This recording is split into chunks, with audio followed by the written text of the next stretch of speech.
Hey guys, welcome back to the channel. This is story about what if Naruto learns Sage Mode during training trip part 1. Before I start, please do support for more amazing content and comments for part 2.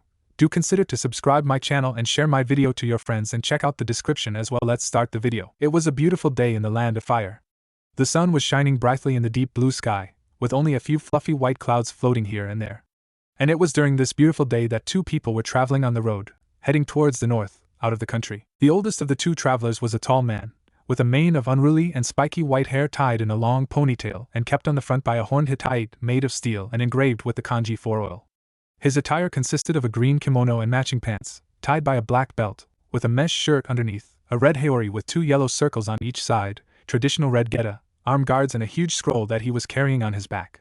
On his face were red markings running down his eyes and a wart on the left side of his nose. The youngest and, by a large margin, shortest traveler was a 13-year-old blonde boy, with bright blue eyes, 3 whiskers marks on each cheek, and a deficient fashion sense, as he was wearing a bright orange and blue jumpsuit, with a white collar, a white swirl on his left arm and a red whirlpool insignia on his back, orange pants with a shuriken holster and bandages on his right leg, and blue sandals. Said boy, whose name was Uzumaki Naruto, was currently babbling about and pestering his traveling companion, Jiraiya of the Sannin, Toad Sage of the legendary Mount Myaboku and self-proclaimed super pervert, for a training session. Currently, the two shinobi were on a 2.5 years long training trip, and they have been on the road for about a week.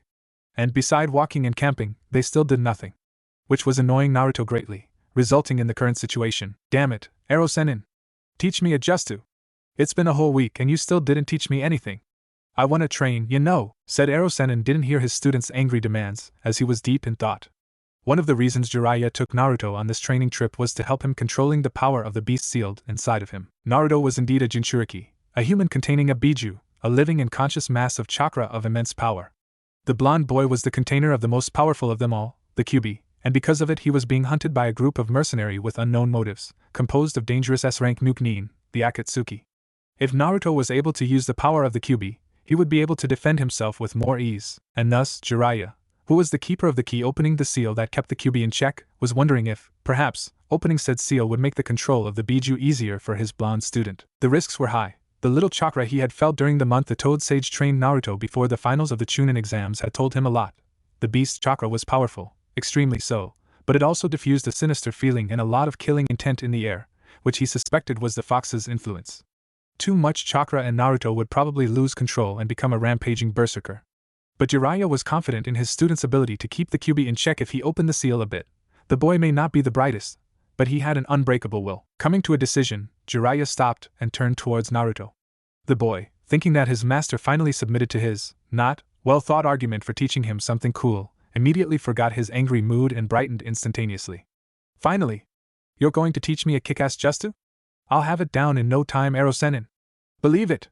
Naruto exclaimed while raising his fist with determination. Yes, I'm going to teach you something, said Jiraiya, but it's not a jutsu. Huh?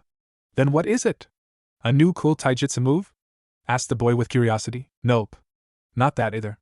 I'm going to teach you how to control the chakra of the Kyuubi. Naruto's face turned to confused to somewhat fearful. He had used the chakra of the beast sealed inside of him several times, and while he had felt the power flowing through his body, he also felt the demonic presence that was it carried, the presence that brought out his darkest emotions, urged him to kill his opponent, and increased his animal impulses. He had always managed to keep his control over the Kyuubi, but it had been sometimes difficult, particularly during his fight against Sasuke at the Valley of the End. Trying to hide his nervousness behind a mask of confidence, Naruto flashed a big, toothy, but somewhat uneasy smile. Are you sure? I don't really need it, you know. I'm plenty strong by myself. Jiraiya was not fooled by his student's act. It was true that Naruto had a huge potential, but not using the Kyuubi was a huge waste. Besides, even with the most rigorous training in the world, 2.5 years were not enough for Naruto to become strong enough to defend himself against the Akatsuki. He needed this power. I know you're scared at this remark. The blonde knucklehead's mask fell and he looked down, but I have faith in you. And I'm not the only one. The Yondaime Hokage too had faith in you when he sealed the Kyuubi inside of you, Jiraiya said to Naruto. At the mention of his hero, the blonde genin looked up to meet the sage's confident grin. Besides, if you learn to control the fox's chakra, you will most likely be able to resist its influence easily. And a perverted smile crept its way on Jiraiya's face. Imagine all the girls you could get when you'll boast about how you can control a demon's power. You'll have your own harem. Naruto's eyebrows started to twitch violently, and a vein was starting to pulse on his forehead. Stop daydreaming, you perv! He yelled at his giggling master. Jiraiya got his perviness under control, wiped his bleeding nose, and put on a serious face in stark contrast with the one he had earlier. It won't be easy, and with your current strength you pro baby won't be able to use a large amount of demonic chakra, but this training will eventually make you extremely powerful. You may even surpass the Yondaime, if you manage to survive it, one day. Jiraiya encouraged Naruto. The sage's boasting was all it took to erase Naruto's doubts and fears. With a renewed determination, the blonde genin stood straight and stared straight into his teacher's eyes. I'll do it! He proclaimed loudly. I will control the Kyuubi's chakra and I will become strong enough to protect all my precious people and to bring Sasuke back. And then I will become Hokage. Believe it! Jiraiya smiled proudly at his student's proclamation. If there was one thing that Jiraiya liked, beside pretty women, it was people who had guts, and Naruto was truly a gutsy shinobi, just like Minato and Kushina the Toad Sage thought. But he couldn't tell Naruto about them. Not yet. It pained him to keep the boy's parentage from him, but his father had a lot of enemies that would like nothing more than to make sure that his line end for good. It was better to keep them in the dark, and given Naruto's loud mouth and light head, he didn't trust him to keep it a secret. He might let it slip sometime. The boy would have to mature a bit. All right, said Jiraiya. He then bit his thumb hard enough to draw blood, went through a series of hand seals so quickly that Naruto didn't caught it despite knowing the jutsu, and slammed his palm on the ground. Summoning technique. Smoke erupted from underneath Jiraiya's hand, and after it dissipated, a black and orange toad, with strange rings around his abdomen, could be seen sitting on the ground, with an annoyed expression on his face. What do you want, Jiraiya? If you summon me of all toads, I guess it has to be something in relation with the hack no Fuin. Whatever it is, I think it's a bad idea, said the summoned toad. Hello to you too, Geratora, responded Jiraiya, ignoring the toad's opinion. I need you in order to open the seal a little bit. I want to see how much of the Kyuubi's chakra Naruto can handle. What? So you finally lost it after getting beaten into a pulp countless times by the women you peeped on? That's crazy, Jiraiya. The now named Geratora croaked loudly. He then noticed Naruto, who had been silently following the exchange between the sage and his summon with a curious face. And you even summon me when the boy is right here. This is madness. Calm down, said Jiraiya in an authoritative tone. I'm sure the shrimp can resist a small dose of the fox's chakra, but I still need to see where his limit is at. So give me the key. The toad grumbled and continued to protest for a bit, but Jiraiya's seriousness and faith in his student's strength finally made Geratora give up. Fine, but I still have my doubts. I'm pretty sure something bad will happen, but since you want it so bad, here's your key. With that, the toad's abdomen opened and between the metallic rings, a large scroll started to appear, and when it stopped, it opened to reveal a complex sealing matrix, and a blank square above it. Jiraiya quickly took a peek at the formula before placing his right hand in the square, making his finger glow blue with chakra for a short time, before the scroll closed and Geratora shrank to his normal size. There you have it.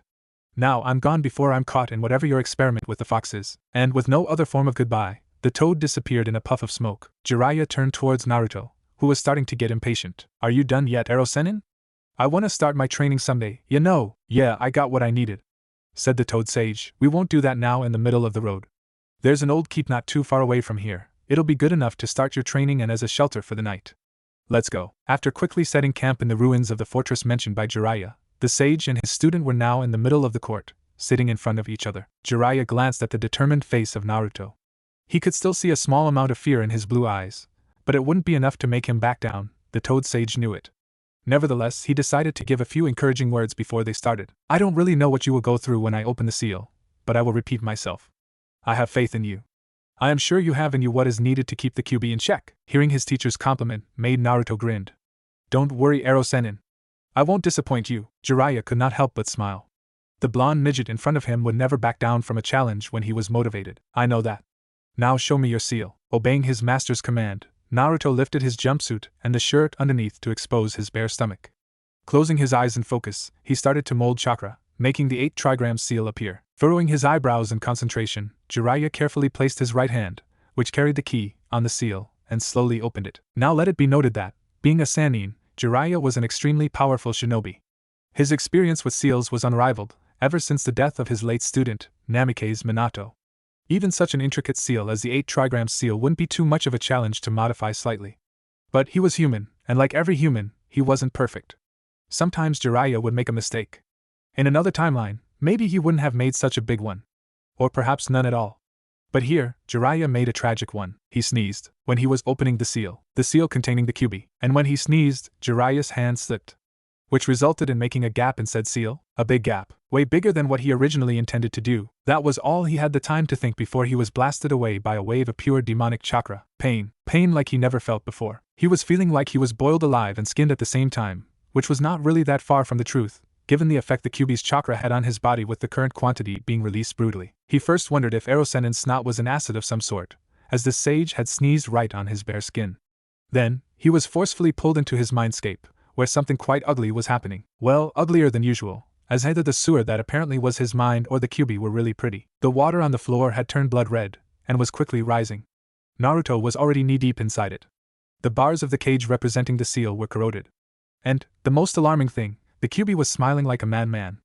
Or a mad fox, rather. Well, look what we have here. The demon said in his deep and threatening voice, a little worm who thought he could control my power. I should thank your idiotic teacher, Nijen. What have you done, stupid fox? What's happening? Naruto asked his tenant between labored breath. He was feeling even worse here. His body was still in pain, despite being a projection of his mind, and he felt like he was restrained. His movements felt heavy, like something wanted his limbs to move in another way. He was also feeling a pressure in the back of his head, like something was forcefully imposing its will directly through his skull. Overall, he felt powerless facing the rebelling Biju. Hearing the weak question of his container, the QB started to chuckle darkly, and his smile grew larger. But I did nothing, Nijen. It was your pervert of a master that slipped when he opened this wretched seal. Now that more than half of my power has passed through, it will crumble very soon, and you are not even wearing your cursed necklace to hinder my full liberation. The demon answered with clear mirth. Indeed, Naruto wasn't wearing the necklace that he had won from Tsunade after he mastered the Rasengan. This necklace, who had belonged to the Shodai Hokage, Senju Hashirama, a long time ago, was still containing a bit of his chakra, which, thanks to his unique wood-style Kekkai Genkai, allowed him to subdue the Biju. Jiraiya, suspecting that the necklace would prevent the QB from possessing Naruto, had wanted to first make a test without, to have a peek at the real limits of the young Jinchuriki's hold over his tenant. And when Naruto thought things couldn't get worse, his own mindscape started to battle him. The water representing the chakra leaking through the bars of the cage pushed him towards the seal itself, and, as if it was alive, lifted him at the right height. Now I know that you are going through unimaginable pain because of my power, the QB growled maliciously. We both know that you won't be able to contain me forever, so why not end your torment now? Free me, and I'll give you a swift death. Naruto's arm, disobeying his will, slowly started to raise and his fingers were reaching for the paper that held the QB prisoner. The blonde ninja was powerless as his own body, or its manifestation inside his mind, was moving under the command of the demon fox. What he was sure were his last thought went to his teachers, who he had failed, his friends, who he would never see again, Sakura, who he could not keep his promise to, and Sasuke, who he couldn't save from Orochimaru. But then, he felt a hand catch his arm before he could open the seal, and felt something cut through the air and speed past him towards the QB. The next thing he knew, Naruto was on his back, in the water on the floor, which had returned to its normal state, and he was observed by two people that he didn't know. The first one was a tall and handsome man, with shoulder-length spiky blonde hair and cerulean eyes. He was wearing a standard Konoha Jounin outfit, with the addition of a long white haori with red flames adorning its edges and closed on the front by a thin red rope. The second was a beautiful woman with long red hair, dark blue eyes and a slender, but feminine build. She was wearing a white sleeveless blouse under a green dress, with a black wristband on her left arm and lavender sandals. The most outstanding thing about this woman, however, were the numerous chakra chain coming out of her back. Said chain were currently restraining the QB and keeping his chakra behind the seal, allowing the rest of Naruto's mindscape to regain its normal peaceful state. The blonde genin, however, was currently freaking out. There were people in his mindscape. People that he never met before. And yet there was something about this man and this woman that made him feel strange. Made him feel calm and safe, like everything would be okay. They made him feel appreciated, wanted, loved. Perhaps it was the way they were looking at him. He was not used to this kind of looks.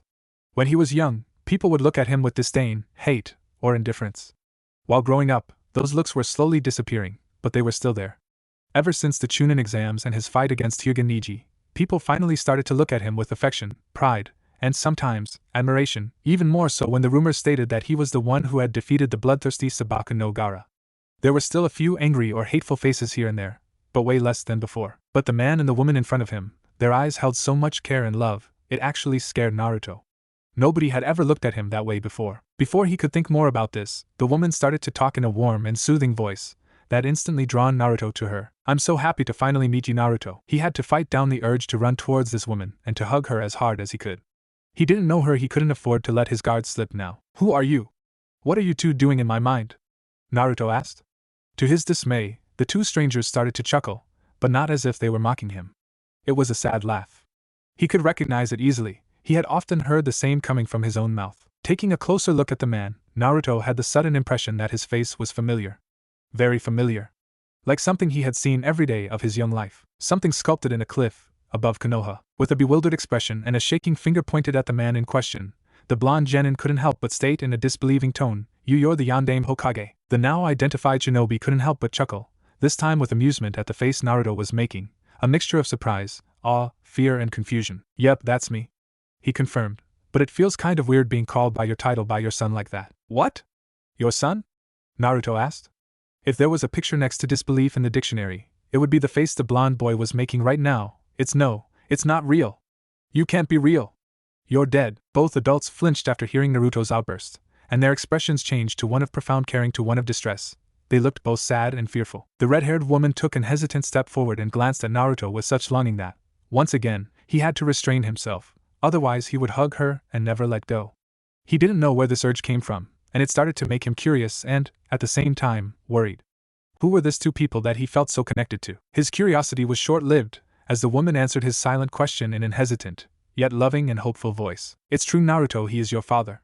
And she then took a deep breath, like what she was going to say would change the blonde boy's life. And it would, indeed. She then seemed to resolve herself, and with more confidence, a small yet beautiful smile, and a hand over her heart, she finished, "I am your mother." Naruto's eyes widened, hope and tears were starting to gather in his heart and eyes respectively. Was it true? Could these two people, one being the Yondaime Hokage no less, be, "We are your parents"? For a few moments, Jiraiya's memories were blurry. Did Tsunade caught him peeping again? Or did Gamabunta finally had enough of him and decided to get rid of his summoner? Shaking his head to get rid of the dizziness provoked by his sudden encounter with a stone wall, Jiraiya suddenly was very aware of the oppressive feeling floating in the air, the evil chakra swirling everywhere in the court of the now even more ruined keep. But the thing he was the most aware of was the dark five-tailed figure that was steadily getting larger standing on all four in front of him. The sage immediately darted away before being beheaded by the clawed hand of what used to be Naruto. The old shinobi suddenly recalled what had happened before he was thrown against the wall. He had fucked up. It was his fault his pupil was in this state, and judging by the sixth tail growing on his backside, there was little chance that the seal would hold. The Jinchuriki now had a fox skeleton hovering over his body, and already the dark red chakra was starting to gather around the bones. Cursing himself again for his stupid sneezing fit and his idea of not letting Naruto wear the Shodai's necklace, Jiraiya had only two options left: fleeing to Konoha to report his failure and getting murdered by Tsunade, or stay and most likely die trying to seal back the Kyuubi inside of Naruto, or at least putting an end to his suffering. He did not consider himself a gutsy shinobi for nothing. He would stay, preparing himself for what was most likely the last fight of his life. Jiraiya pumped his chakra into his legs and, like a toad, jumped high enough to land on the top of the tower in the center of the ruins where he had set camp earlier with Naruto, giving him a full view of what his pupil had become. His body had grown to immense size, already slightly bigger than Gamabunta, and the skeleton that used to float around his body could be seen under the red chakra that his skin was made of. He was now truly looking like a monster fox, and his form was visibly solidifying, and flesh was starting to appear of his back. Snarling angrily at the toad sage, the almost complete Kyuubi opened his mouth wide and using the tip of his tails, now 7 in total, started to form a menacing black ball of raw chakra. After it was completely formed, the ball suddenly condensed and grew small enough for the fox to swallow it. The sheer amount of chakra he just absorbed made his face and stomach swell to what would be considered comic proportion if the situation wasn't so tragic. Foreseeing what hell was about to be unleashed upon him, Jiraiya jumped just in time to avoid the enormous beam of chakra that the Kyuubi aimed at him. The evening sky was brightly illuminated for a moment, and when the beam finally disappeared, there was nothing left of the tower Jiraiya just stood on a few moments ago. Noticing that he missed his target, the Kyuubi howled in rage and opted to turn the sage into a very thin red paste by using his tails. The Sannin was hard-pressed to avoid the violent assault of the Biju, but he had to reach for his and Naruto's backpacks, where he had several repression seals stored and where his student had left his necklace before they started their training. He doubted that his seals would hold the fox for long, but it might give him enough time to prepare a more powerful one. As quickly as it had started, the Kyuubi stopped his attack, and once again opened his mouth. This time, however, it wasn't a beam of chakra, but a torrent of white-hot flames that the demon aimed at Jiraiya. Swiftly, the sage took out of his kimono a scroll, and unrolling it on the ground, revealed the sealing matrix written inside. Charging his hand with chakra, Jiraiya slammed it in front of the scroll. Sealing jutsu, fire seal. After the sage yelled the name of his technique, the wave of fire breathed out by the Kyuubi was quickly absorbed into the scroll, where the kanji for fire appeared once the sealing was complete. Roaring in rage after seeing his attack absorbed by Jiraiya, the fox started once again to charge one of his Baijidama, but this one was much larger than his previous bomb. Jiraiya, on the other hand, was getting desperate. Sealing such a powerful fire attack had costed him a lot of chakra. And if things could not get worse, he finally noticed that the 2 backpacks he was looking for were just near the Kyuubi's front left paw. Approaching this close was suicide, and even if he did have the time to prepare a seal strong enough to contain the Biju, he certainly didn't have enough chakra left to apply it. Sighing in defeat, Jiraiya turned his gaze one last time towards what used to be Naruto. His apprentice. His godson. The sage could not help but be happy that he was going to die. At least, he would join the blonde genin in the afterlife, where he hoped he would be forgiven for his mistakes, present and past. This training trip, while primarily aimed to make Naruto strong enough to face the Akatsuki, was also a way for Jiraiya to make amends for the time he had missed with his godson. He knew that Konoha had needed his spy network more than ever after the Kyuubi's attack and Minato's death, and that it was his duty as a leaf shinobi to protect the village before anything else. But he still felt horrible knowing he had left Naruto to grow alone and hated by a majority of the villagers. He had sent a few gifts for his birthday, and checked up on him when he was in the village, but he had never presented himself. He knew that if he had done that, he wouldn't have been able to left his godson alone once again when he was away on a long-term mission.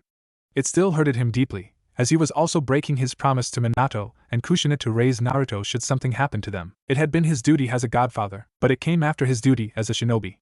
It was the sad truth of the ninja world. The village always came first, but the training trip was a perfect occasion to combine both, and at the same time bond with Naruto. He could be annoying and loud from time to time, or rather all the time, but he was also passionate and determinate, and his smile was contagious.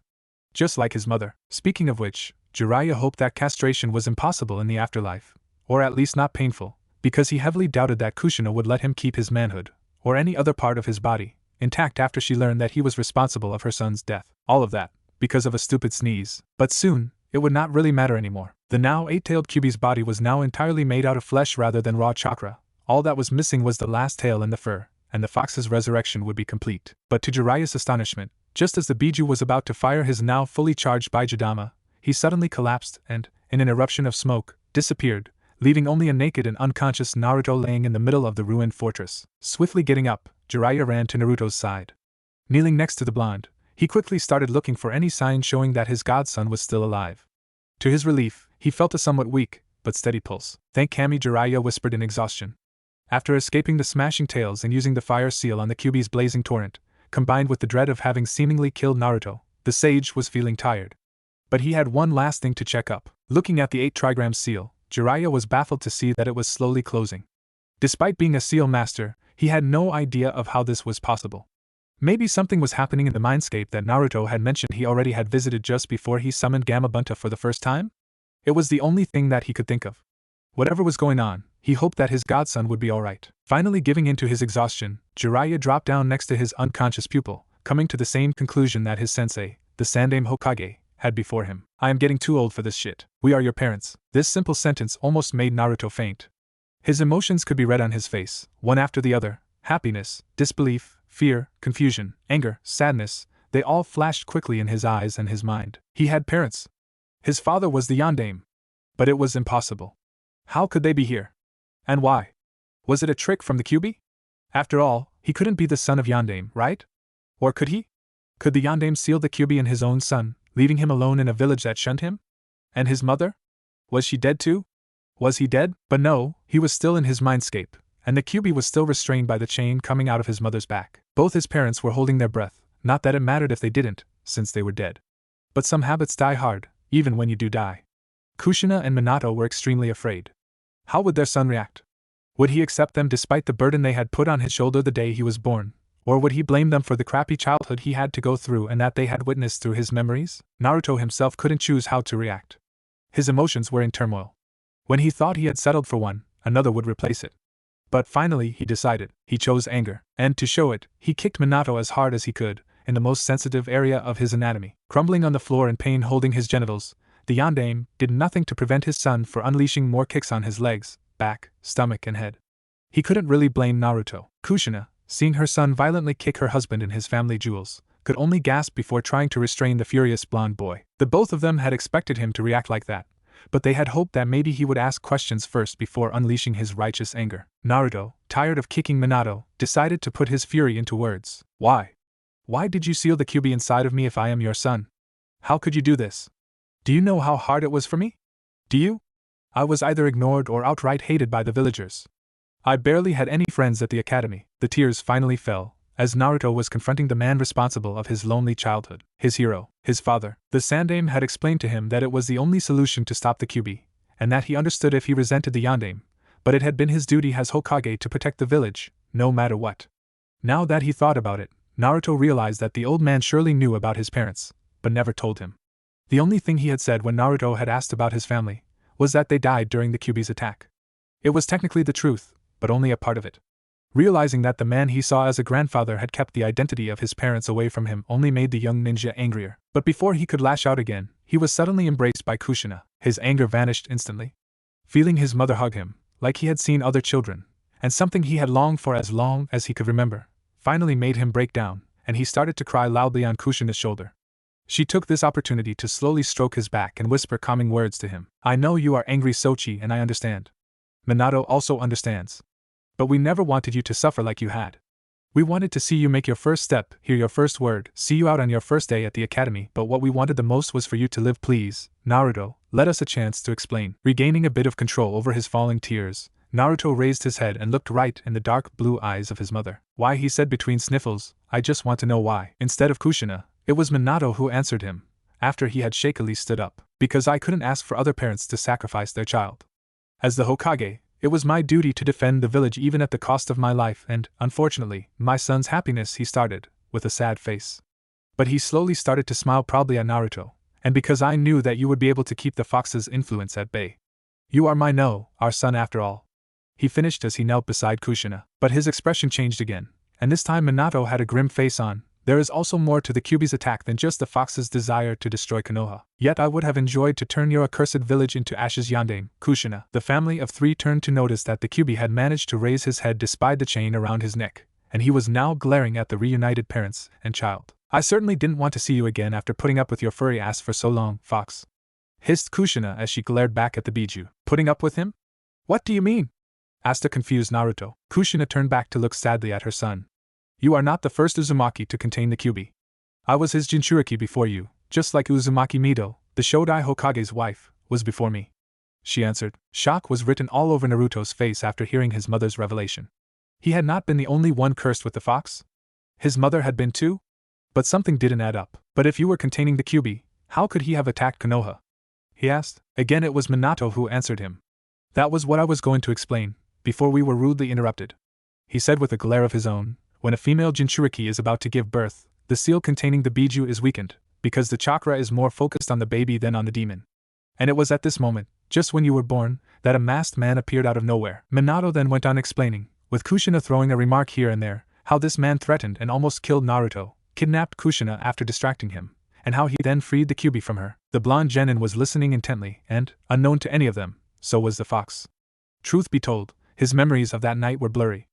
He remembered trying to break of his shackles when Kushina was in labor, and the next thing he knew he was in the middle of Konoha, assaulted by an army of shinobi. He knew that Kushina had been moved out of the village to prevent an accident, but he had attributed his sudden appearance in Konoha as a symptom of his liberation. He had been forced to turn into an unstable mass of chakra to break out of the seal, and he had thought that in this state, his consciousness may have been in a state of stasis, and that his body had reformed inside of the village. He wasn't really sure, as he never had been freed from a seal before. But what Minato would say next would break his theory down. After that, I managed to save Kushina, but this man had already managed to put the Kyuubi under his control. What? The fox howled in rage and disbelief. No one could control him like that. No one amongst the living. You are lying, Yondaime. Nobody can put me under their control. You are lying. There used to be one person though, am I right? Minato asked the Biju. He is dead. You know that very well, Yondaime, and yet the man who kidnapped Kushina managed to put you under a genjutsu and force you to attack Konoha. And when I fought him later on, he did not deny being Uchiha Madara after I questioned him. No! He can't be alive! I saw the Shodai kill him. He can't be alive! Roared the Kyuubi in denial. It couldn't be. This man couldn't be back from the dead, but that would explain why he had trouble remembering the event of this night. He had been put under a genjutsu because of a Sharingan. It had been the same during the battle between Uchiha Madara and Senju Hashirama. The Shodai has restrained him using his wood style and let his wife Mito seal the fox inside herself because of his power, yet the only thing he had remembered before finding himself bound by Hashirama was meeting Madara and being treated as a mere dog. After that, his memories were extremely scarce. It was only when Mito had told him of the battle between the two shinobi when she had entered her mindscape for the first time that he had been aware of the fact that Madara was able to enslave him with the power of his eyes. This news had put him into a rage like he had never felt before. A human had the power to control him. And he hadn't even been aware of it. To think that a miserable and malicious creature such as a human could control him was outrageous.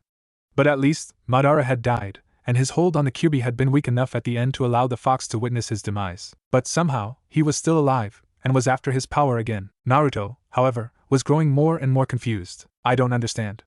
Who was this Madara guy? He was one of the two founder of Konoha, along with the Shodai, Senju Hashirama. Said Kushina, he was also the strongest among the Uchihas. But after the foundation of the village, Madara went rogue, and eventually he was defeated by Hashirama at the place now known as the Valley of the End.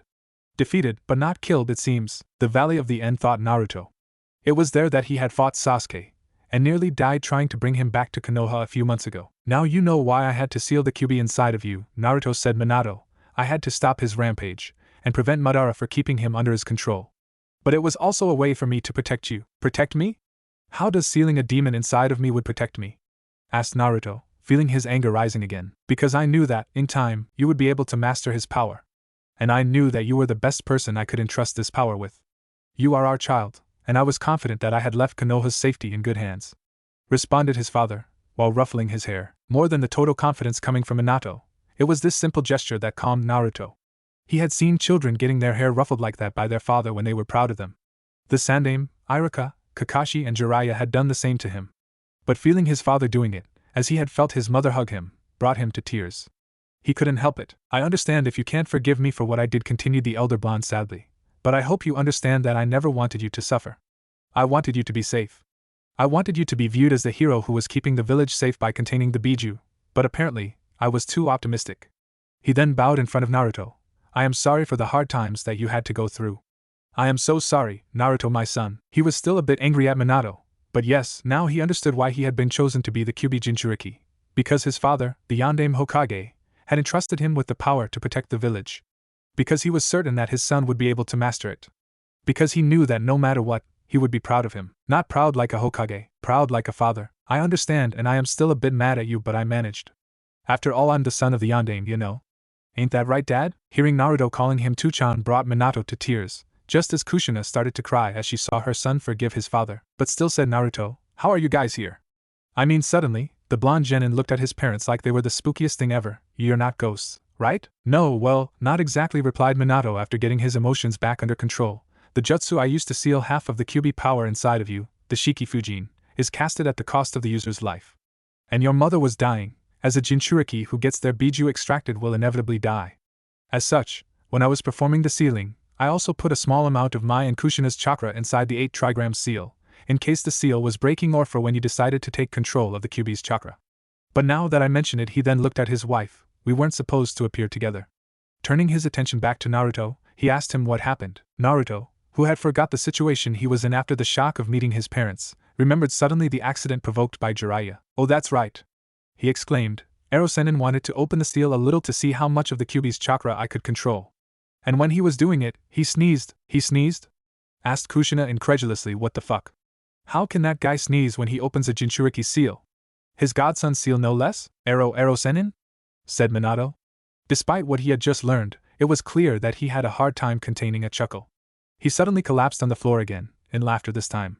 This is rich. I never thought of that surname before. That's genius, Naruto. How can you be laughing like that when our baby could have died because of that perverted dummy? Asked Kushina angrily at her hilarious husband. Hold on a second, shouted Naruto. Erosenin is my godfather? Yes, he is, answered Kushina. Now that I think about it, I only saw him quite recently in your memories. Where was he all this time?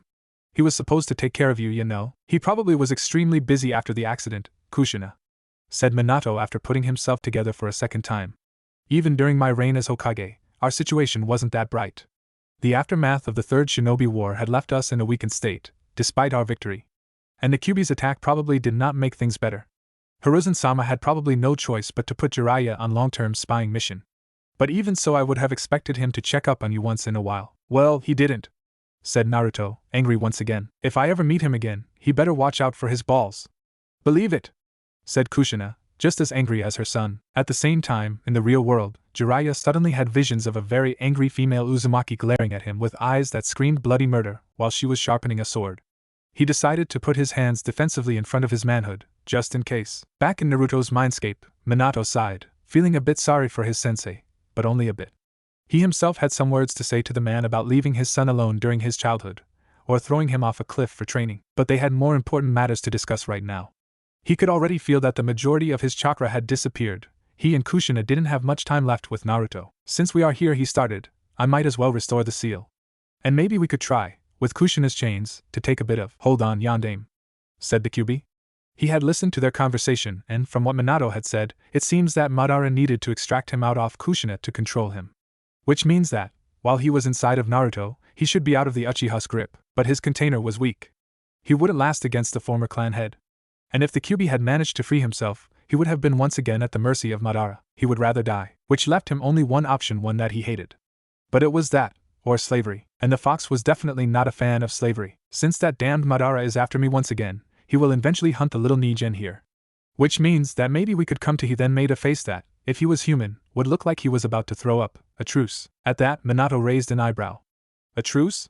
I thought you wanted to be free? Oh, I still want to, Yondaime, but if Madara catches me again, he will eventually control with his wretched eyes.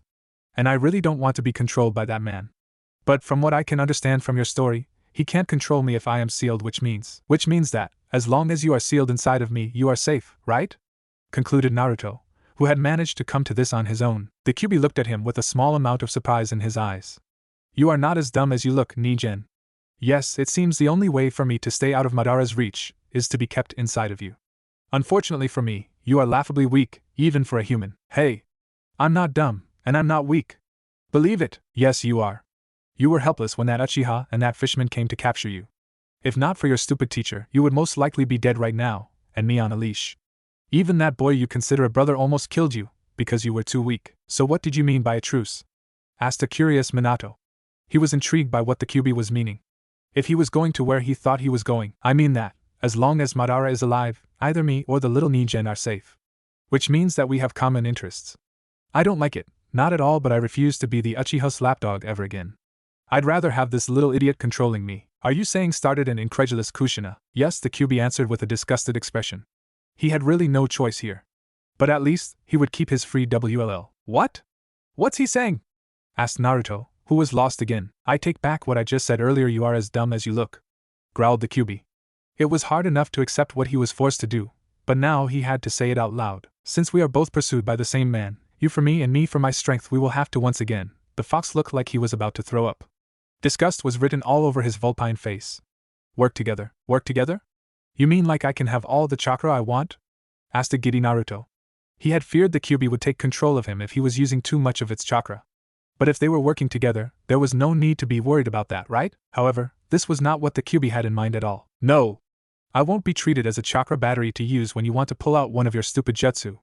I will allow you to use a small part of my chakra, and I may increase the amount I give you should you prove yourself strong enough.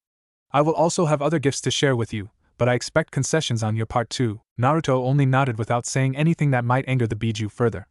For the QB to allow him to use a small part of his chakra as he saw fit was already a pretty good deal.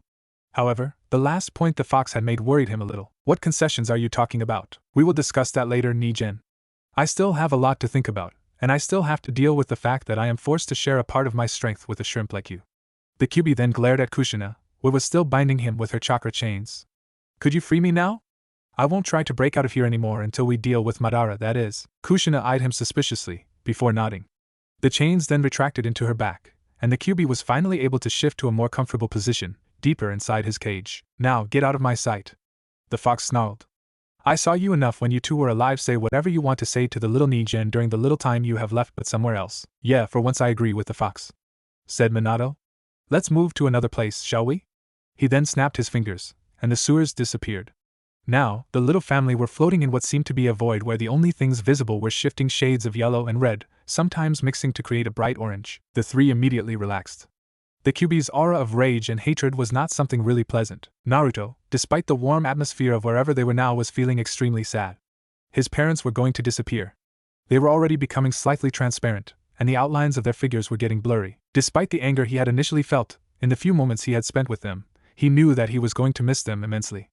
The brief peek he had at what his life with his parents could have been wasn't enough. As an orphan, a family was something he had always dreamed of, perhaps even more so than being Hokage.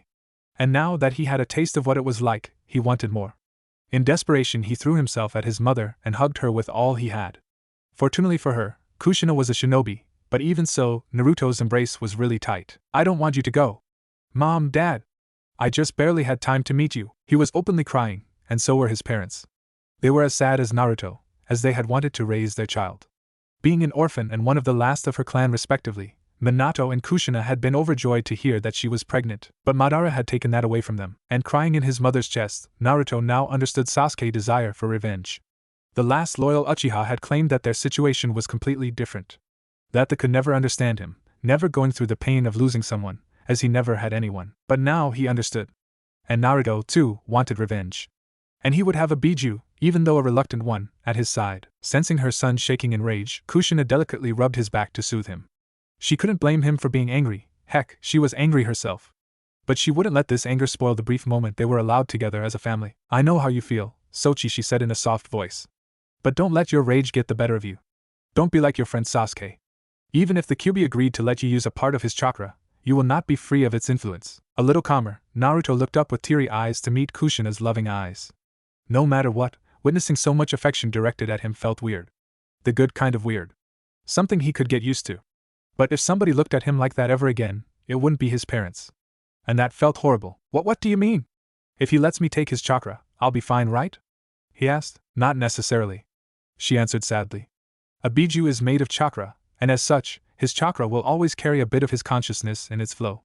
Even if he gives it willingly, the Kyuubi's bloodlust will still affect you." "But then how do I keep his influence away?" Naruto asked with desperation. What good would the fox cooperation would do to him if he could still be possessed? "There is something that can keep the demon's hatred away, but you can only get it from another person," Kushina said, glancing at the same time at Minato, who was watching the mother-son moment with a smile. It was important that his wife pass her experience as a Jinchuriki to their son. It would be of precious help to him in the future. "What is it?" "Simple, it's love." Naruto looked a bit dumbfounded. "That was it?" "Don't underestimate its power. Sochi, your father is what helped me keep the Kyuubi restrained, even more so than my special chakra," Kushina said to her son. "Find someone who will fill the hole in your heart, and you will be able to resist the Kyuubi's hatred. This is what Mito-sama taught me, and this knowledge, I am now giving it to you." She then hugged her son back with all the strength her rapidly degrading chakra-made body could muster, and she dragged Minato in the embrace with them. It was time, Naruto realized. Time to say goodbye to his parents, that he would not see again until he too joined them in the afterlife, if there was any afterlife at all. It was not something he wanted to think of right now. He was entirely focused on his parents' departing words. "I don't really have anything left to say to you, Naruto. Your mother said it all," Minato said. Even his voice was starting to fade slowly. "The only thing I could add is, again, my apologies for what I had to put on your shoulders the very day you were born. But despite all the hard times that you faced, I can that you grew into a young man I am proud to call my son." Once again, hearing how proud his father was of him made Naruto's tears fall faster. He couldn't take it. He couldn't lose them again. "Don't be too sad," Naruto whispered Kushina. Or at least, it sounded like a whisper, as they were almost invisible. The blonde genin could barely see his parents over the colorful background of his mindscape. "Just remember what I said about love and remember to eat vegetables and to sleep correctly at night now." Her voice was barely audible.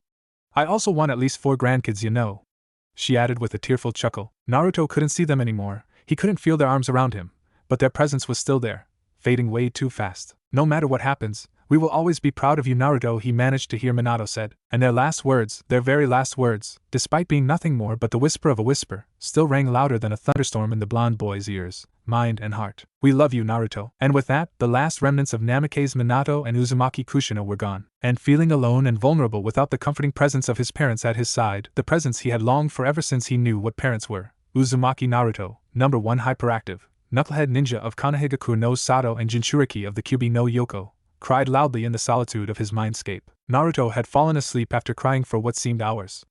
The shock, joy, and pain of meeting his parents and then seeing them go, mixed with the initial anger he had felt at Minato and the fact that he had just been saved from a near-full possession by the timely intervention of Kushina's chains, had exhausted him completely. He had fallen asleep in his mindscape, and he awoke to find himself in the real world. From the position of the sun in the sky, he guessed that it was around 4 in the afternoon. He was still where he had set camp with Jiraiya the day before, except the old keep was now little more than a pile of boulders in the middle of the woods. Naruto found himself in his sleeping bag, wearing his spare clothes, consisting of a simple white shirt with a red whirlpool on the front and black shorts. He did not thought of where his beloved jumpsuit might be, as he already had a lot on his mind. Naruto had learned much earlier than other people that crying over your situation wasn't going to make it any better. He had cried, of course. Every little boy would cry if a whole village was either ignoring or rejecting you, save for a few person. But to keep crying wasn't going to change the people's mind. So he had toughened up, and put on a smile. Very often, it was a fake smile, just to hide his pain for his few precious people, or to convince himself that he was happy. Fortunately, ever since he became a genin, he had needed it less and less, as he made more friends, and people started to view him as a person rather than as a prison for a gigantic fox. But now, it was strange. It felt both better and worse than before. He had parents. Parents that loved him. He hadn't just popped out of nowhere or been abandoned as a baby, but it had been short, so short. He wasn't going to keep crying. His mother asked him not to be too sad. He would cherish the memories of the past night, but he didn't feel like smiling right now. Not even a fake one. Besides, he had serious matters to think of. He had to talk with the Kyuubi about their alliance of sort. But right now, he was thinking about a specific man, his godfather. Now, Naruto was not a person to hold grudges. He had forgiven Minato for sealing the fox inside of him. But his father had done what he had thought best in a dire situation. If Naruto had to put in more childish words, Minato had an excuse. Did Jiraiya had one for not, at the very least, let him know that he had family left? To check up on him once in a while? It wasn't much, was it? With all the peeping the sage was doing, he could very well take 2 hours or so to go and meet up with his godson, the son of his apprentice, right? Yet he never did. Speaking of Jiraiya, Naruto noticed him sitting against what was left of a wall, a few feet away. He looked to be deep in thoughts, his eyes closed, and wasn't aware that his pupil was now awake. And indeed, Jiraiya was doing some serious thinking right now. While it was a relief that Naruto's transformation had stopped, how did it happen? For the life of him he couldn't understand this sudden interruption during the Kyuubi's release. Was there a failsafe on the seal? Did Naruto somehow subdue the fox? His train of thoughts was interrupted when a pebble hit his hitate. Opening his eyes, the sage was surprised and happy to see that his pupil was up. He immediately got up and knelt beside him. Naruto! You're finally awake, he said with joy. Are you okay? How is your seal? I'm fine, it's fine. The blonde answered in a flat voice. Jiraiya sighed in relief, before a sheepish expression appeared on his face. Look, Gaki-hum, I'm sorry about that sneeze last night. I could have killed you with that. Perhaps we shouldn't. It's okay, Ero-sennin, I'm not mad at you for that, interrupted Naruto. After all, it was because of that accident that he had met his parents. Really? Just like that? I know you are quick to forgive, Gaki, but I almost freed the Kyuubi last night. You are not even a little bit angry? Oh, I'm plenty angry, Jiraiya. Huh? The sage was confused. If Naruto wasn't angry at him for his slip the day before, then why was he? And why was he calling him by his name rather than Ero-sennin? Where were you? The blonde genin asked, an edge in his voice. What? Have you hit your head or something? I was. Where were you when I was all alone? When I thought I didn't have any family? You're my godfather, right? Jiraiya's heart missed a beat and his blood ran cold. How do you know that? I know because when you fucked up with my seal, I met my parents in my mindscape. The sage looked at his godson in disbelief. Had he heard right? Hold on, you met Minato and Kushina? But they're dead, how could you? Naruto angrily interrupted him a third time. Yes, they are. But when Dad sealed the fox inside of me, he also left a bit of his and Kachan's chakra in it too. And when you opened the seal, they appeared to save me. A chakra imprint? Thought Jiraiya. So that's how the Kyuubi's resurrection had been stopped. It's so simple, yet so clever. Minato was really a genius with seals. Can you tell me exactly what happened in your mindscape? The sage asked his student. Instead of getting an answer, all he achieved was to make Naruto angrier. Don't change the subject, you old fart. I want to know why you left me alone. At least you could have let me know that I had someone who gave a damn about me besides Hokage and Iruka-sensei. Another sigh. A tired, regretful one this time. So much for catching up with his godson during that training trip. Alright, I will tell you. But please, don't interrupt me again. I know I fucked up. Big time.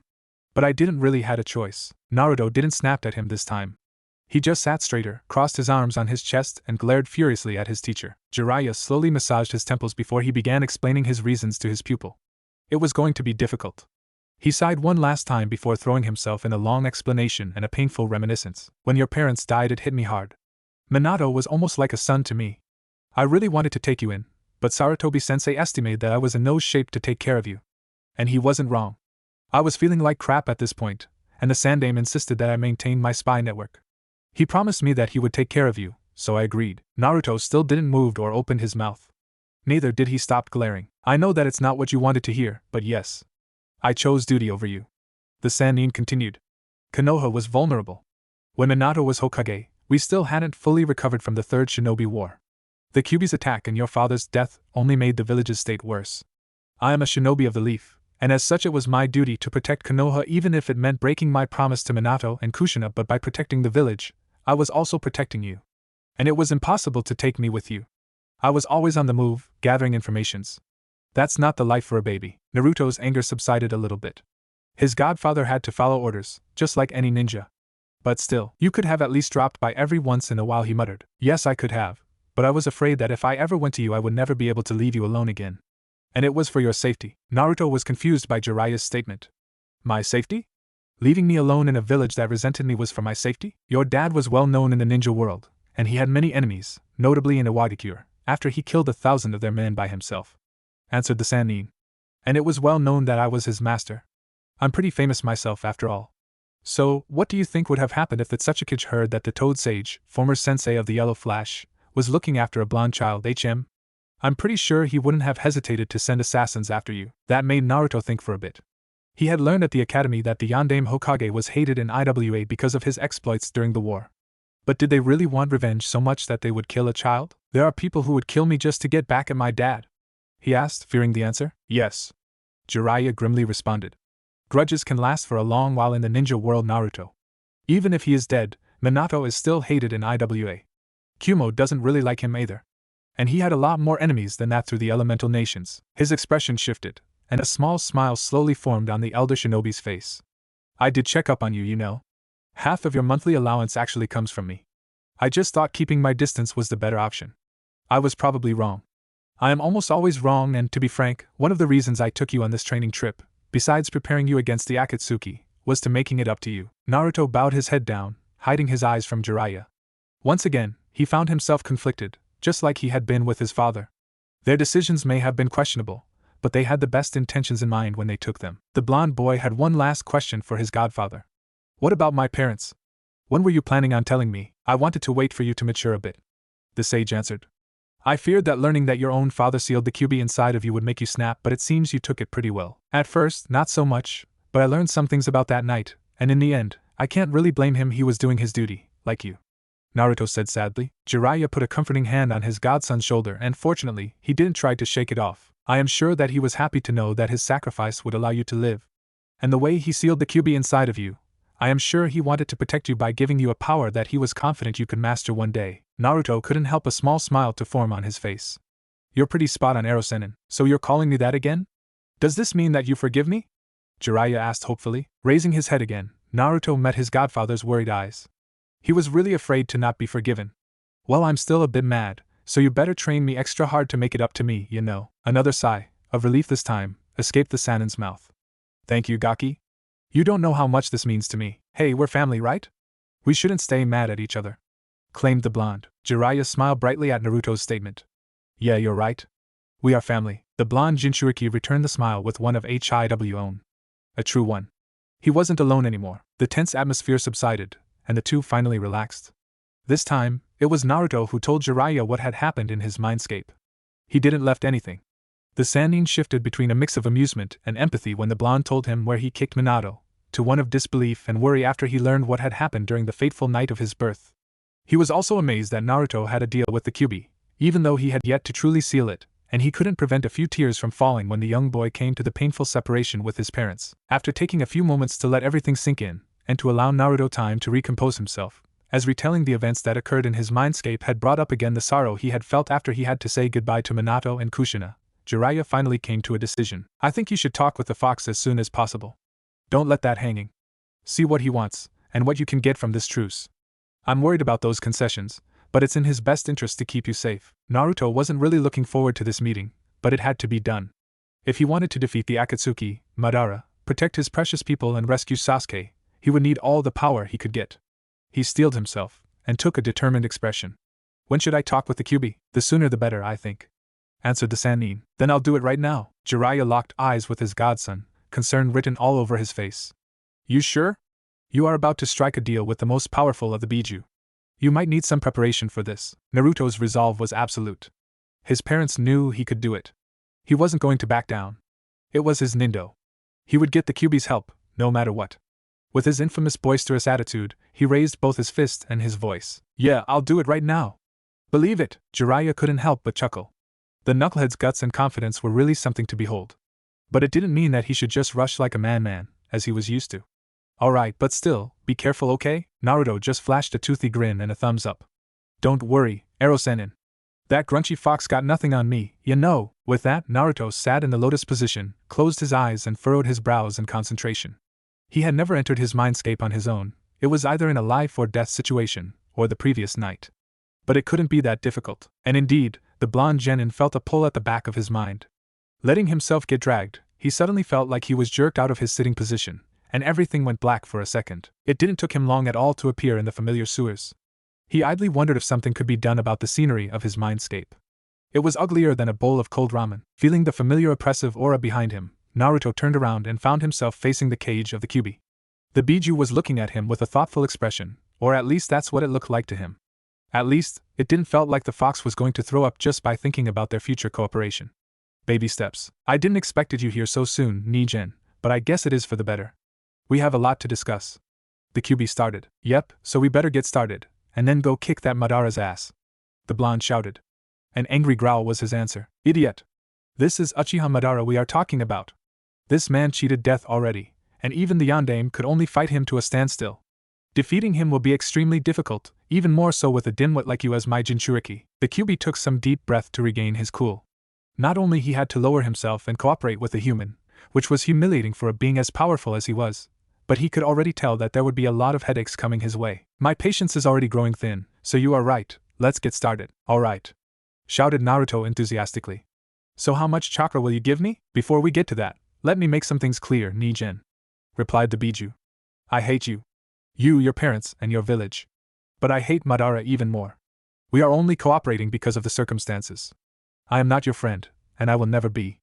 However, I will keep my profound disgust for your kind in check, for the sake of our common objective. But in return I expect you to respect me. I won't be treated like a slave or a simple chakra battery. And as my Jinchuriki you represent both of us. And I won't have an idiot as a Jinchuriki. So whatever training your perverted teacher will put you through, you will follow it and learn. I will train you too, because you are too weak and dumb to grasp all the applications of my chakra, and I won't have you complaining about how boring or hard it is. This is part of the concessions I told you about last night. Is that clear? Naruto had expected much worse from the fox. Something like being freed every once in a while to destroy a city. But this was acceptable. Besides, he said that he acknowledged him as his Jinchuriki, right? That had to count for something. Fine by me, said Naruto. But I hope you won't stay grumpy like that all the time. If we need to be partners, we have to learn how to work together, you know, the Kyuubi grumbled. He expected his jailer to want some reciprocated respect. I'll try to be more civilized with you. But no promises. Is that fine, Naruto? The blonde boy grinned, before a brief thoughtful look flashed in his eyes. Something he never wondered about before came to his mind. Yeah, it's okay for now. But don't you have a name too? For the first time since the beginning of their discussion, an expression different than anger or contempt could be read on the fox's face. He was surprised, genuinely surprised. It was the first time somebody asked his name. Nobody had bothered before. He was either a tool, or a threat to be locked away forever. Now that he thought about it, it was the first time, since the sage of the sixth path passed away, that somebody treated him with some kind of common courtesy by simply asking him his name. All in all, it was a pleasant surprise for the Biju, not pleasant enough to offset the fact that he had to share his power with his tenant in order to preserve his free will. Why would you want to know that? Isn't Kyuubi enough? That's how humans have called me for thousands of years. Well, if you call me by my name instead of Nijin like you used to, it's only fair I do the same, right? Retorted Naruto. Your kind doesn't know anything about fairness, the fox growled. But you won't leave me alone until I tell you, right? Yep, another growl. Was it a good idea to share his name with that worm? It's not like it would kill him. But over the centuries and despite him hating it, his title, Nine-Tailed Demon Fox, had grown as a synonym of devastation. Something he relished to bring upon humans, the ugly weaklings who only saw him and his brethren as weapons and who disrespected daily the dreams and hopes of his father. But now, a human actually wanted to know his name. The Kyuubi figured that he might as well reveal it to Naruto. It would probably make the communication between the two easier. And after having spent 13 years inside the head of the blonde ninja, he knew how stubborn he was. He would be pestered non-stop until he gave in. Fine, I will tell you. But you will keep it to yourself. Is that clear? Naruto's toothy grin widened. Alright. Now come on, tell me. The fox closed his eyes, seemingly wondering if it was a good idea one last time, before saying the name that he did not heard one time in centuries in a voice surprisingly soft for the Biju. It was obvious, even for someone as dense as Naruto, that the fox cherished his name, Kurama. The young Jinchuriki's eyes widened a bit upon hearing the Kyuubi's name, and his smile stretched a bit further in the directions of his ears. That's a cool name, he exclaimed. You shouldn't keep it to yourself like that. It sounds better than Kyuubi, or Baekitsun, you know. Kurama was startled. It was the first time that someone qualified something even remotely related to him as cool. But being who he was, he started to get suspicious. Why are you acting like that? The fox demanded angrily. You know I hate you. You know I almost killed you when your father tried to seal me inside of you, and your parents had to shield you from my claw. You know I am only cooperating with you in order to avoid a fate worse than what I'm already condemned to in that damned seal. So why are you acting like you want us to be friends? Is it a ploy to take a bit more power out of me? Naruto flinched after hearing Kurama's angry retort. Yes, he knew that the Biju hated him, but then again, he seemed to hate everything and everybody, and he also knew of everything that happened during the night of the attack on Konoha. He did resent the fox a bit for what he had tried to do, but then again, Naruto didn't hold grudges. It was pointless. And besides, it was ultimately Madara's fault. So there was no point in staying angry at Kurama forever. If they had to work together, might as well do it on good terms, right? Wishful thinking, when the Kyuubi was mentioned. But Naruto was stubborn, as the fox had pointed out. No, that's not it, the blonde answered. It's just that since we are in this together, we should try to be friends, don't you think? Kurama's reaction to that was to erupt in a mocking laughter. Friends? You seriously think we can be friends? Damn, you are even more dumb than I originally thought. You are the first human to ask if I have a name, and this puts you slightly above the rest of your miserable kind, but this doesn't mean that we are friends. I might concede on us being partners, as we will have to fight together in the upcoming years, but friends? Ha! Naruto was saddened, and a bit angered after being mocked like that by the Biju. He hadn't expected Kurama to pump fists with him right away, but at least to be given a chance. But it looked like it wasn't happening. Well, at least I tried to be a good guy. You really should try to let go a bit of your hate and anger, you know. Maybe then you wouldn't be treated as a demon all the time.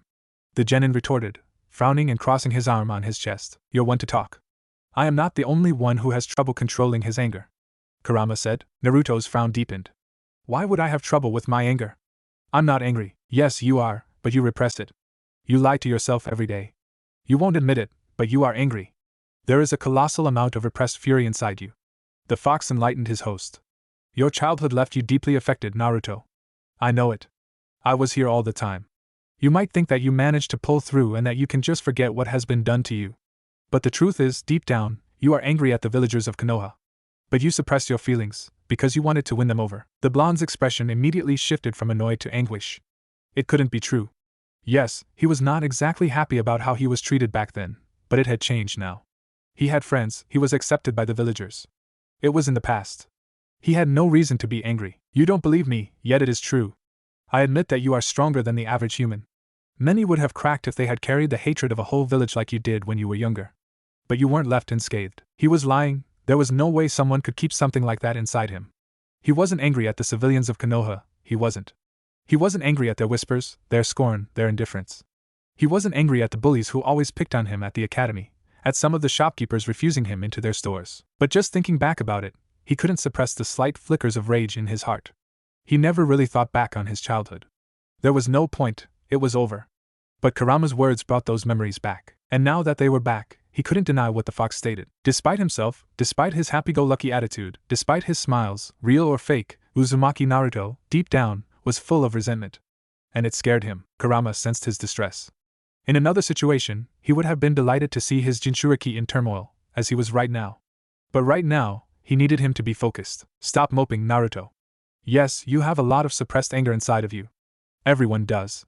But in your case, this could prove either beneficial or lethal. The last remark caught Naruto's attention and drove him out of his dark thoughts. What do you mean? My anger could kill me? Yes, because you are a Jinchuriki, answered the fox. We Biju are beings made of chakra, and as such, everything we do or feel influence our power, particularly our emotions. Don't you remember when you were on that mission in the Land of Waves, the fight against the Ice-style user, who had seemingly killed that Uchiha brat? You were beyond angry at this point, and you tapped into my chakra subconsciously. Naruto did remember the fight on Tazuna's bridge, nearly a year ago. He had wanted Haku dead during this battle, and he had felt a surge of power after Sasuke had fell into a death-like state. "So when I'm really pissed, I use your chakra without knowing?" he asked. "Yes, and that's why your repressed feelings could end up being your doom," Kurama answered. "If one day somebody or something really pushes you over the edge, you might snap. And the angrier you feel, the more of my power will be channeled into your body. And as you gain power, you lose your control over me. That is what happened last night." Naruto blanched, and then tried to reassure himself. "Yeah, but you said you wouldn't try to take control of me, right? So it's okay." Unfortunately, Kurama was bad at reassuring people. "I won't try to possess you willingly. But this, I cannot prevent." "What?" shrieked the spiky-haired boy. "What do you mean? You won't try to take over, but you will take over? That doesn't make any goddamn sense." "Shut up and let me finish, idiot!" roared the fox. "I already told you, I am made of chakra, and as such, it carries over my emotions. And since I am a concentration of hatred and anger, you will be affected by it too when you use my strength." Naruto was starting to feel a mix of frustration, panic, and impatience. "So what do I do? There is not even a point to become partners if I can't use your chakra. Simple. Whatever you have bottled up inside, you let it out. You already did it with your father and your teacher. I'm not telling you to go around your village and yelling or beating the villagers, even though it would please me if you did, but just to admit that what you had to go through was unfair," Kurama said. Lowering his head, the blonde thought back of all the memories he thought he had buried in the deepest corner of his mind. That time when 3 bullies had given him a beating just because he wanted to be Hokage in front of the academy. That time when a family had just passed in front of him when he was eating ramen on a bench, and the father had told his son not to associate with him. That time when he was thrown out of a shop because he had looked at the masks displayed on the shelves, and the people walking in the streets had stopped just to watch him with indifference or contempt. Even some bad memories of his friends came to the front of his mind. When Kiba would mock his lack of talent in the clone technique. When Sasuke would humiliate him in front of the class. When Ino would laugh at him because of his orange clothes. When he would get hit by Sakura when he asked her on a date. He even thought about the Sandaime. The man had lied to him about his parents, and while he had done what he thought was the best for him, he had failed, and in the end, even though his status as a Jinchuriki was never revealed to the younger generation, the hate of their parents surely was passed on. But that didn't matter, not anymore. Yes, he had a crappy childhood, and he wouldn't just try to ignore it anymore. He had a right to be angry. He might even be entitled to claim revenge. But he wouldn't walk that path. Naruto wasn't one to hold grudges. He wouldn't give in to hatred like Sasuke. The young Uchiha was living in the past, unable to move on until his brother was dead. And for this one objective, he had forsaken his friends and his village. But the Uzumaki wasn't like that. He was turned towards the future. "You know, you're right, I am angry. Or rather, I should be angry," started Naruto, "but that would be the easy way. I can't just forget what I had to go through. But I can move past that. I can forgive. Maybe it was painful, but it also got me where I am today. That's where I got my Nindo from. I won't just give in to my darkness like that. I'll master your chakra, Kurama, and I won't lose control. Believe it." The fox looked at his Jinchuriki with surprise once again. He had underestimated him. Maybe this runt was slightly worthy of using what he had reluctantly accepted to share with him. "If your resolve is that strong, then maybe you'll go somewhere. Now that this is out of the way, we should go back to what you came here for." Naruto rubbed the back of his head in a sheepish way. His stroll down memory lane had momentarily made him forget why he was talking with Kurama in the first place. "Yeah, you're right. So, you'll give me your chakra then? You also said something about gifts, right? I didn't expect you to remember about that, but yes. Beside my chakra, there are 2 of my abilities that I am willing to share with you. Consider yourself honored, Naruto. Even Uzumaki Mito, the wife of the Shodai Hokage, could only master one of those 2 on her own," said Kurama in a solemn tone. "Cool." Naruto was ecstatic. He would receive jutsus from one of the most powerful being on earth. He was so excited that he completely forgot for a moment their previous conversation. His anger issue could wait.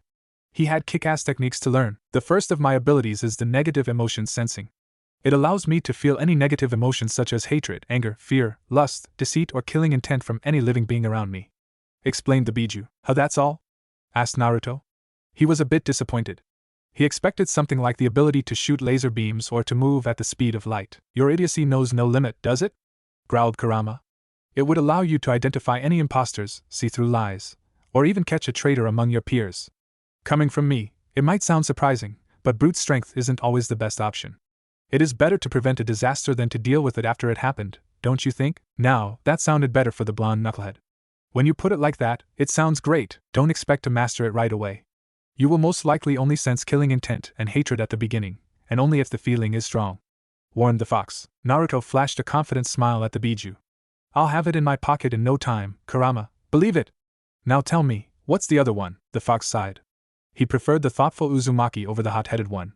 He was quickly getting on his nerves. But at least, he was motivated. My second ability is directly linked to my chakra. You won't be able to master it if you can't handle my power. Started Kurama. Some Biju have an affinity towards an element. You saw that the Ichibi can manipulate sand. In a similar manner, the Yambi and the Gobi can conjure lava and steam respectively. Steam? So he can boil water? He can cook ramen? Ignoring his Jinchuriki's important, at least, in any Uzumaki's mind, question, Kurama continued. I, however, can manipulate raw chakra better than any of them. I can even separate a tail worth of it from me, and manipulate it to create a brand new entity, with its own techniques. Those entities are called the nine-masked beasts. They are a sort of mix between your shadow clones and your summons. They come from me, but are different at the same time. Naruto's eyes widened in awe. He could have another summon available beside the toads? That was more like it. It sounded better than the negative emotions sensing to him. It was a tangible technique that could kick someone's butt. Exactly what he liked. Awesome. When do I learn that? He asked, or more like shouted, never.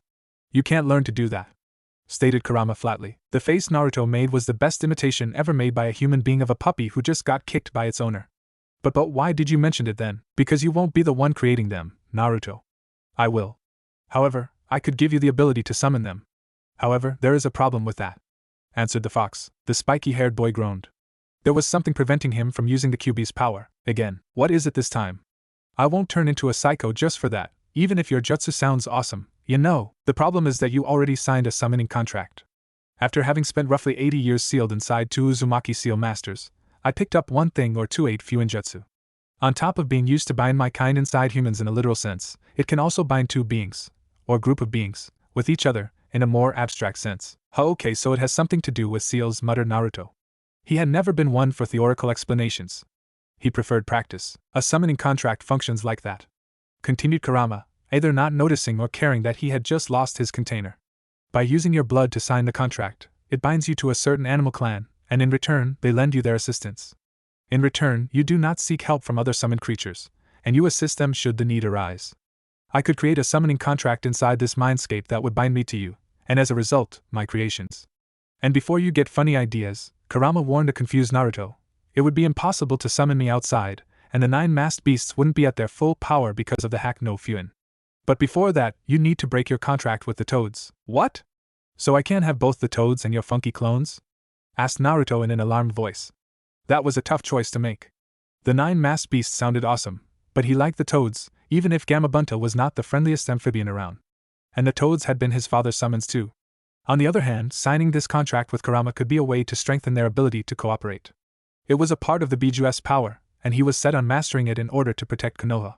But he also suspected that his godfather wouldn't be too happy to learn that he had dumped the summons he had taught him to call at his side. How was he supposed to decide? I am not forcing you to decide right now. Discuss it with your perverted teacher, said Kurama. We are not finished on the terms of our alliance. Glad to have a distraction, if only momentarily. Naruto gazed expectantly at his tenant. He had personally nothing to ask. As long as the Biju stayed on his side, he was happy. I'll do it quick, began the fox. I will allow you to use my chakra as you see fit in battle. But only if you have no other choice, or if you are facing the Akatsuki or Madara. You will have to call for me eventually, but I expect you to grow strong on your own. I won't have a weakling as my Jinchuriki, as I already mentioned. It is part of my concessions. There are only two more. Only two?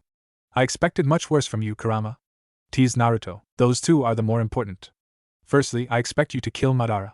You have a tendency to talk to your opponents to make them change their ways, like you did with Sabuza and Gaara. I won't have any of that with the Uchiha. I want to see him dead at your feet. Is that clear? Demanded the fox menacingly. The blonde genin nodded grimly.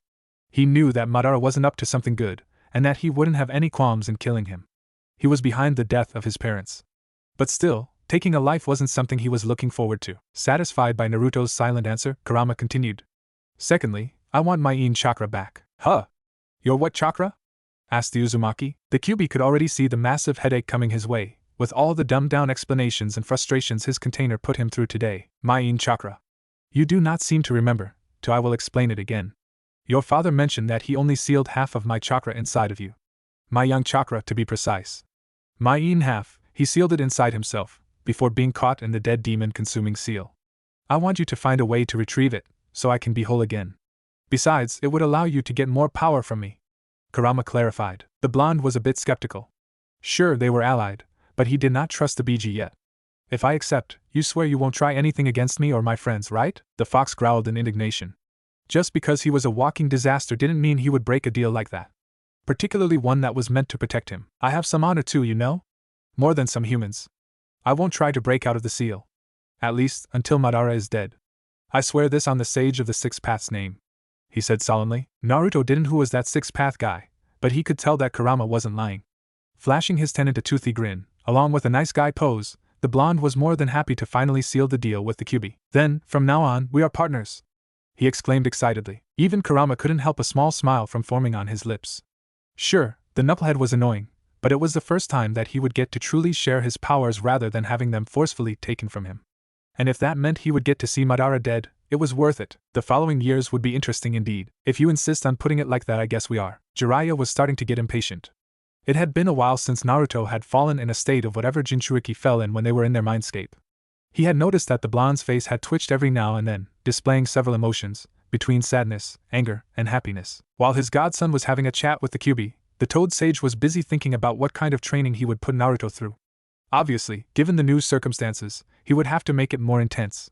He had thought about an old application of the Kage Bunshin that might help them speed it up. The first thing on Jiraiya's list was to make Naruto go through the bases all over again, from chakra control, to taijutsu, genjutsu and ninjutsu practice and theories.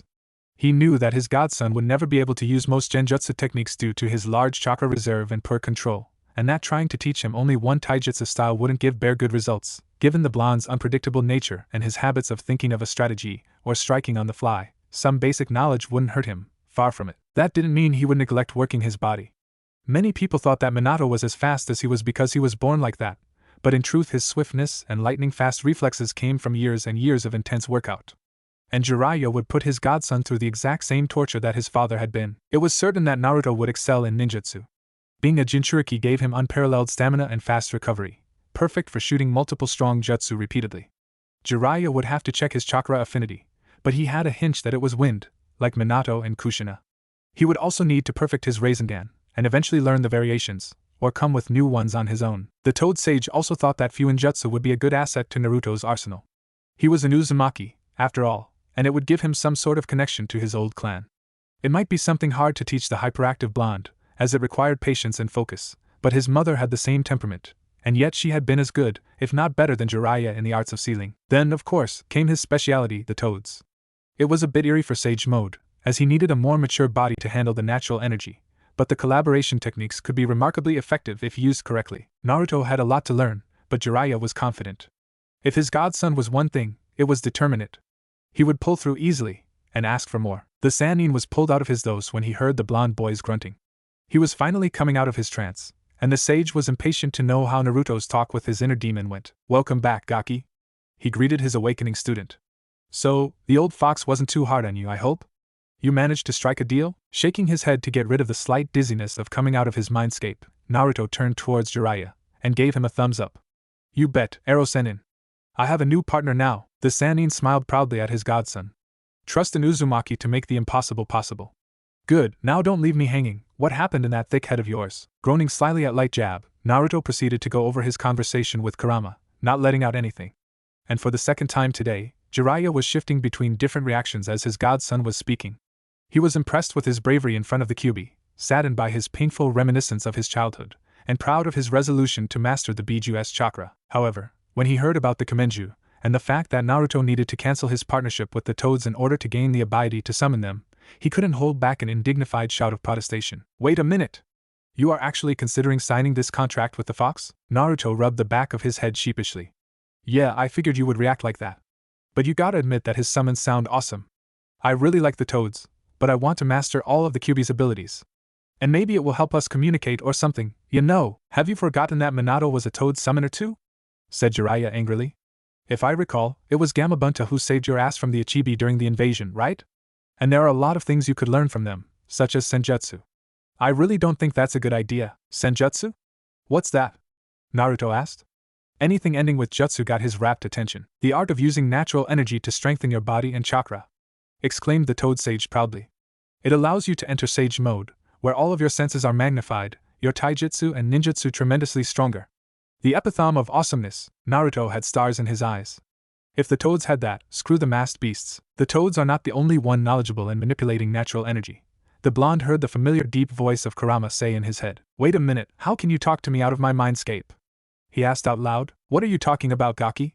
Is the fox giving you problems? Said Jiraiya. He just talked to me. Naruto exclaimed. Of course I did, idiot. Your father left the seal a bit more loose after he left. It allows me to speak to you even when we are not in front of each other. You can just think to reply to me, I'll hear it, and it will be less awkward for the people around you. Kurama retorted in an annoyed tone. Oh, alright, wait, you said you knew about this sage thing? No, clarified the fox, but I know quite a bit about natural energy, as I said. To be honest, my chakra was originally coming from nature before I was whatever. This is not the time for a story. But I already witnessed the Senjutsu user in action before, and he wasn't a toad summoner. Who was it? Asked Naruto. Senju Hashirama, the Shodai Hokage. After he defeated Madara, he used it, combined with his wood style, to subdue me in order to let his wife Mito seal me inside herself. It was quite impressive, to be honest. Oh, so I could learn it somewhere else? Perhaps. Maybe there are notes about it in the old Senju compound, so I could get both that sage thing and the masked beasts, the blonde thought. He jolted when he felt someone poke his cheek, only to find that it was Jiraiya, who looked quite exasperated. Quit spacing out like that when I'm talking to you, Gaki. The sage said, annoyed. I wasn't spacing out. The blonde replied loudly. I was talking with the Kyuubi. He said that there were other ways to learn sage mode, like the Shodai Hokage did. Jiraiya facepalmed in frustration. I thought you let that go. You still want to summon those whatever they are called? And beside, even if there are actually other ways to learn senjutsu, doing it alone would be extremely dangerous. Even with the Toad Elder's help, it was risky. Well, if you know it already, you could give me tips to make it less dangerous. Naruto retorted. The Sannin blinked. He hadn't thought about that. But still, the Toad summoning contract was a sort of heirloom, and he wanted someone to take his role of Toad Sage when he retired or died. I still think it's a bad idea, Gaki. The Toads are among the most powerful summons, Jiraiya said almost pleadingly. Naruto was a bit saddened at hearing the tone of his godfather. But if he really wanted to cooperate with Kurama, he would need the Kamenju. And now that there was a possibility he could learn Sage Mode on his own, the choice felt easier. Is he implying that a summoned creature the mighty nine-tailed demon fox, wouldn't be able to match against a dirty frog? This is very insulting, growled the Biju in the young Uzumaki's mind. Well, Gamabunta is really strong. Didn't he immobilize you when you were under Madara's control? And he helped me against Gaara too? Naruto asked, knowing that it would piss his tenant off. Do not mention that night again, said Kurama menacingly. Nodding mentally, the blonde returned his focus on Jiraiya. Come on, Ero-sennin, it's the fox that creates them. They should be plenty strong. And if I really need to work with him, I should learn from him too. What about the whole those who abandon their comrades are worse than trash thing you had going? Aren't the toads your comrades? The Sannin retorted. Of course I considered that. I'm friends with Gamakichi and Gamatatsu. But now, even if I don't really like it, and he probably doesn't too, the Kyuubi is my comrade. It pains me to cancel my contract with the toads, but if signing that contract with the fox allows me to be strong enough to protect everyone I care about from whatever Madara wants to do with the Biju, then I'll do it. And even if I am not allowed to summon the toads anymore, I'll still consider them my comrades, and I'll protect them too. Sighing dejectedly, Jiraiya looked with an air of defeat at his apprentice. You won't change your mind, won't you? He asked. Naruto nodded vigorously. Another sigh. Fine. Do it then. I guess I'll have to find someone else to carry the torch of the Toad Sage. The guilt card won't work on me, you know. I'm still a bit mad at you. The Sannin shrugged. Worth a try. After yet another trip in his mindscape to sign the freshly created contract of Kurama, Naruto got up from his sleeping bag, and was now standing in what used to be the court of the ancient keep they were camping in, listening to the Kyuubi's instruction. I won't repeat myself, Naruto, so listen well. While it is true that you can summon the masked beasts after you sign that contract, you won't be able to use the regular summoning technique. Huh? Why not? Asked the blonde confusedly. Because it is a ninjutsu technique. The way I am creating the masked beasts is through the use of a long-lost art created by the most powerful man to ever live, the ninju. Before you ask me what it is, I'll tell you that it is the precursor of ninjutsu. It was meant to bring and maintain peace, but mankind corrupted it, and used it to wage war. Oh, so what kind of technique should I use? I have an idea. Listen carefully, and repeat what I'm about to tell you. Giving an attentive ear to his tenant, Naruto closed his eyes in concentration, memorizing the formula Kurama was teaching him. He asked for a second recitation before being confident enough why Jiraiya. Even though he still felt that the toads were more useful than the 9 masked beasts, he was still curious to see them. 9 masked Svaha started Naruto, Sei, Byaku, Shu, Gen, Ku, Nan, Hoku, San, Gyoku 9 masked beasts, as he was calling each nin symbol, a massive mandala, composed of 9 kanji encircled by 9 rings formed behind him. And from each ring, a form started to appear. After they were fully materialized, they dropped in front of their summoner. Opening his eyes after hearing the soft noise their landing produced, Naruto was excited to finally see masked beasts, as he was impatient to admire his new summons. But all he saw were 9 masked foxes. 9 masked fox kits. Tiny fox kits. Confusion. Disappointment. Frustration. Anger. What the fuck, Kurama? I ditched the toads for those lame-ass puppies? Calm down, Naruto. This is their original appearance, the fox said calmly. Take a look at their combat form. Suddenly, smoke erupted around each of the kits. And when it dissipated, the kits were nowhere to be found. In their places were a dragon bearing a likeness to a seahorse, a massive, yet slender white tiger, a huge and elegant bird, large enough to be rode on, a tortoise with an armored shell, a long snake with golden scales, a woman with an angelic aspect and garments, with translucent ribbons attached to her arms, floating above the ground, and on which Jiraiya was already drooling on, shamelessly looking at her generous curves. A cloaked figure looking like a skeleton, armed with a massive scythe, who was levitating too, and 2 similar-looking priests, wearing rich robes and leaning on fox staves.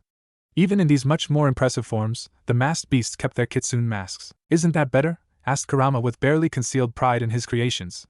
They each have their own names: Surayu, Azure Dragon, Byakko, White Tiger, Suzaku, Vermilion Bird, Genbu, Black Tortoise, Kinja, Golden Snake, Tenio, Celestial Maiden, Shinigami, Death God, Hokuto Sennin, Northern Sage, and Nanto Sennin, Southern Sage. They are the 9 masked beasts, the 9 aspects of the 9-tailed demon fox. Now this, Naruto had to admit, looked cool. His new summons were badass. Even Jiraiya was impressed. It was not every day that you was that kind of technique. He also noticed that it was not a ninjutsu that his pupil had used. The Sannin was really intrigued now. Awesome! With this I'll totally plow the Akatsuki and Orochimaru's ass, save Sasuke, and protect Konoha. The blonde shouted to the sky. Before you continue on how awesome you are, said Kurama, I should tell you more about their abilities. The first 5 ones, the divine beasts, are mostly for physical attacks. Surayu and Byakko are extremely fast and strong. Suzaku, of course, can fly and produce waves of wind from his wings. Genbu can withstand extremely strong blows, and is excellent to shield you. Kinja can bury himself and bind his target with his body. The 4 other ones, the divine priests, can use chakra-based techniques. Tenio can bind or even seal her prey with her ribbons. Shinigami can shoot waves of energy with his scythe that drain the chakra of whatever they pass through. Both he and Tenio can also fly, but not as fast as Suzaku. Hokuto and Nanto Sennin have the same powers. They can create chakra barriers to either protect or trap their target. Yeah! Awesome! Yelled Naruto again, before relaying to Jiraiya everything he had learned about the masked beasts. The sage had to admit that they were powerful summons, but he was especially intrigued by the fact that they were conjured through ninju rather than ninjutsu. He decided to keep his curiosity for later, however. Now was the time to begin their training. Alright, Naruto. Dispel your summons. It's time we seriously started on why we are here for in the first place, don't you think? This one sentence managed to make the blonde even more excited. Finally, training. I'm warning you, what I had originally planned for you was hard. But after everything we learned since yesterday, I'm sure you will agree that we need to step it up a notch, said Jiraiya with a serious expression. Now wasn't the time to be goofing around. He had a godson to torture. I'm going to put you through hell, several times. Are you ready for this? With a confident grin, Naruto pumped his fist up, before he looked like he remembered something very important. Yes sure, but first. Yes? Where's my jumpsuit? Jiraiya rubbed the back of his head in a similar fashion his godson would have, while avoiding his questioning eyes. It kinda burned to ashes when you know along with your Hittite. But Naruto started, dramatic tears already starting to form. It was so cool. Where will I find another as dashing as that one? And my Hittite, it was a gift from Irika-sensei, and that's how the training regimen of Uzumaki Naruto began, with the mighty Jiraiya of the Sannin trying to comfort his weeping godson, promising to buy him a new jumpsuit in the next town they would enter, and a new Hittite once they were back in Konoha. It was a cloudy evening in Land of Mountains, making the small country seem even more sad than it already was. 30 years ago, it was in the arid mountains of this small nation that the hidden village of Kajiro was located, before it was destroyed by an enemy that was never identified, even though it was widely believed that the attack came from IWA. But no proof were ever found in the ashes of Kajiro, and it was in this Kuti day that 2 peculiar figures were making their way down one of the small and rocky roads of Land of Mountains. One was easily identified as the Toad Sage, Jiraiya, still wearing the same type of clothes and still keeping his white hair in an unruly mane. The other one, however, might not be as easily recognized. The second traveler was a teenager who couldn't be older than 14. He had spiky and unkempt blonde hair, bright blue eyes, sun-kissed skin, and 3 curious marks on each cheek, reminiscent of whiskers. He was wearing a black long-sleeved jacket, with a red whirlpool symbol on the back and a white swirl with a tassel on the left side, gray pants with a shuriken holster tied to his right leg, and black shinobi boots. His whole outfit was obviously brand new, as it lacked any signs of long-time use. Of course, this blonde teenager was none other than Uzumaki Naruto.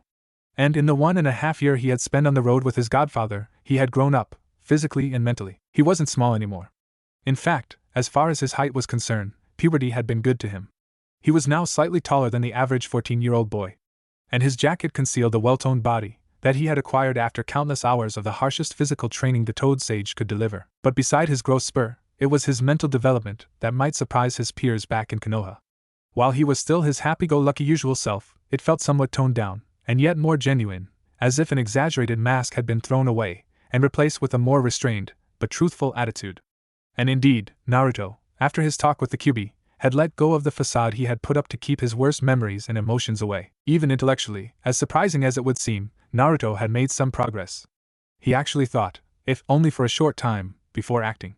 He also learned to stay put and focus for longer period of times, as his training in Fuinjutsu required. Speaking of the sealing arts, Jiraiya was quite pleased with his students' progress. It had been difficult at the start, but when the sage had told his godson that a great deal of Minato's power, particularly his most powerful technique, the Flying Thunder God, came from his mastery in Fuinjutsu, and that his mother's clan, the Uzumaki, were renowned as the greatest seal masters in history, the blonde's interest and motivation in learning were significantly raised up. However, it was hard to appreciate the blonde's growing maturity, as he was currently brooding childishly and making grimaces while looking at his new clothes. I don't like them. Jiraiya massaged his temples in frustration. But he wouldn't budge. If Naruto was to be a true shinobi, and he was well on his way to become one, he might as well look like one. Come on, stop it already. Even the Kyuubi agrees with me. In fact, I'm pretty sure he prefers to have a good-looking Jinchuriki rather than a fool begging to be killed by wearing bright clothes. I agree with the pervert for once.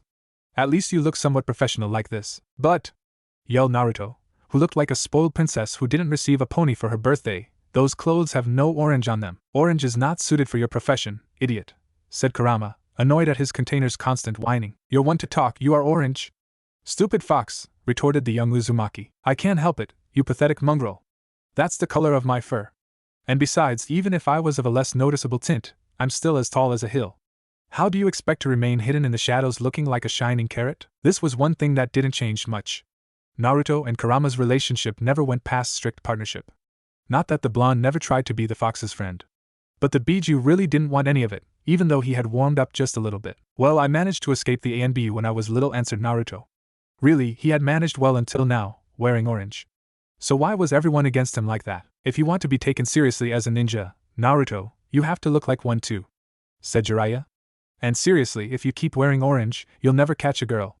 No woman would ever want to date a guy wearing the eyesore you call the jumpsuit. Meanwhile, in Konoha, in the Hyuga compound, a certain blue-haired girl had a sudden urge to sneeze, which she just so happened to do right in her cousin's face as they were sparring. Back in the land of mountains, Naruto muttered curses, before finally relenting, to the relief of both Jiraiya and Kurama. Fine. No more orange on my shinobi clothes, but when I'm off duty, I'll wear what I want, meh whatever. If this is what it takes to make you stop being an annoying little gaki, fine, said the Sannin. They continued to walk in silence for a bit, occupying themselves in different fashion. Naruto took out several dried leaves from his pouch, practicing nature transformations with them. He alternatively tried to split them in two, burn them to small piles of ashes or make them wet. Jiraiya was pleased when they had found that, indeed, Naruto shared both Minato and Kushina's affinities for wind, but also had a talent for fire ninjutsu, and even, quite surprisingly, for water. The Toad Sage didn't know many wind and water techniques, beside the basic ones, but he was very knowledgeable with fire, being an expert in the art of using it himself, and having been trained by the Sandaime Hokage. Jiraiya, on his part, was currently busy thinking about a steamy scene that he had been thinking about for 3 days, and that he absolutely wanted to write down as soon as possible. Just because you were training your godson to face a group of S-rank Nuke-Nin didn't mean that you couldn't continue to bless the world with your divine romances. Luckily for the super pervert, they were nearing a small town called Yamatsuri. However, he also remembered the situation of the country they were in, and decided to warn his apprentice. Naruto, before we enter this town, you should be aware that Yama no Kuni is currently barely more than an outpost for the village of Iwa. There is a very high probability that we will run into some rock shinobi. I know, I should keep a low profile or even use a henge, right? The blonde asked. It was painfully obvious, as he was growing up, that Naruto looked like Minato. If his head was less round and his hair longer, he could easily pass for a clone of a teenager Yondaime Hokage, minus the whiskers. Jiraiya nodded, pleased that his student had understood immediately. Yes. Patrols are frequent in these parts. Yamatsuri is a very small town, so they will quickly notice any strangers. Focus on your sensory ability, just in case. Naruto hadn't just progressed in elemental ninjutsu and fuinjutsu, he also made progress with Kurama's power. He quickly learned how to use the negative emotion sensing. He could more or less turn it on or off, to avoid being overwhelmed by other people's hatred or anger if there were too many of them. He wasn't able to sense all kind of emotions on the same degree, as it was easier to sense hatred and killing intent than deceit or sorrow. The blonde closed his eyes in concentration for a second, allowing his senses to expand. It was a really weird experience to feel other people's emotions, and Naruto couldn't really describe it. He wasn't able to determine at the origin of the emotion. If he sensed hatred, he wasn't able to determine towards who or what it was directed, but he could feel its intensity. Sensing killing intent was much easier too, even if it was repressed, meaning that sneaking up on Naruto while he was focusing on his ability was extremely hard. Finally entering the small town, Jiraiya and his apprentice immediately started looking for an inn. As they were walking in the main street, the young Uzumaki was able to witness the obvious state of poverty and the gloomy, sad atmosphere of the country. The walls of the houses were in an advanced state of decay, the road was dirty, littered with broken glass and other substances he really didn't want to identify.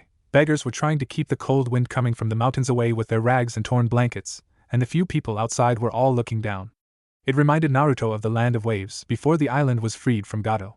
Seeing such misery made him angry, but he knew that this time, he couldn't help them. Bringing attention to him, when he was so close of a Wagakure, would be suicidal. It also made him think of the trap master, Geno. The old man used to be a Kajiro shinobi, and he had wanted to blow up Konoha using a vast chain of explosive tag planted all around the village. Naruto remembered that it was only because he had reminded the trap master of his son that they avoided a disaster. Nonetheless, the man had a good heart, despite his desire of retribution, and seeing the state of land of mountains with his own eyes gave him a better understanding of Geno's motivation. As a small inn finally came into view, the young Uzumaki suddenly sensed something that made him sick to his stomach. Something he only ever had sensed coming from Jiraiya, but never in such quantity, or radiating with such evil intent. This foreign and horrid feeling almost made him throw up. Noticing his pupil's distress, the Toad Sage turned to face him, and was about to ask if he was okay, when a scream of terror and despair was heard, coming from inside the inn. And with that scream, new emotions flooded Naruto's mind: fear and disgust. Just as the young Jinchuriki was about to enter the building and stop whatever was happening inside, two shinobi from IWA, if their red and brown uniform and their hitite was anything to go by, exited the inn, dragging a middle-aged woman behind them. She was obviously frightened, but her cries for mercy were not for her. "Please! Stop him! Don't let him use my daughter like that." The shorter of the two ninja, a brown-haired and man with a bulky build, only smirked, before slapping the innkeeper, shutting her and making her lose her balance. "What are you complaining about? We paid graciously to sleep in this shithole you call an inn. It's only fair that we get to have a little fun while we're here, don't you think?" Holding her bruised cheek, the innkeeper shakily stood up, tears streaming down her face. "Anything but that, please. Not my daughter. I'll let you do it to me instead. But please.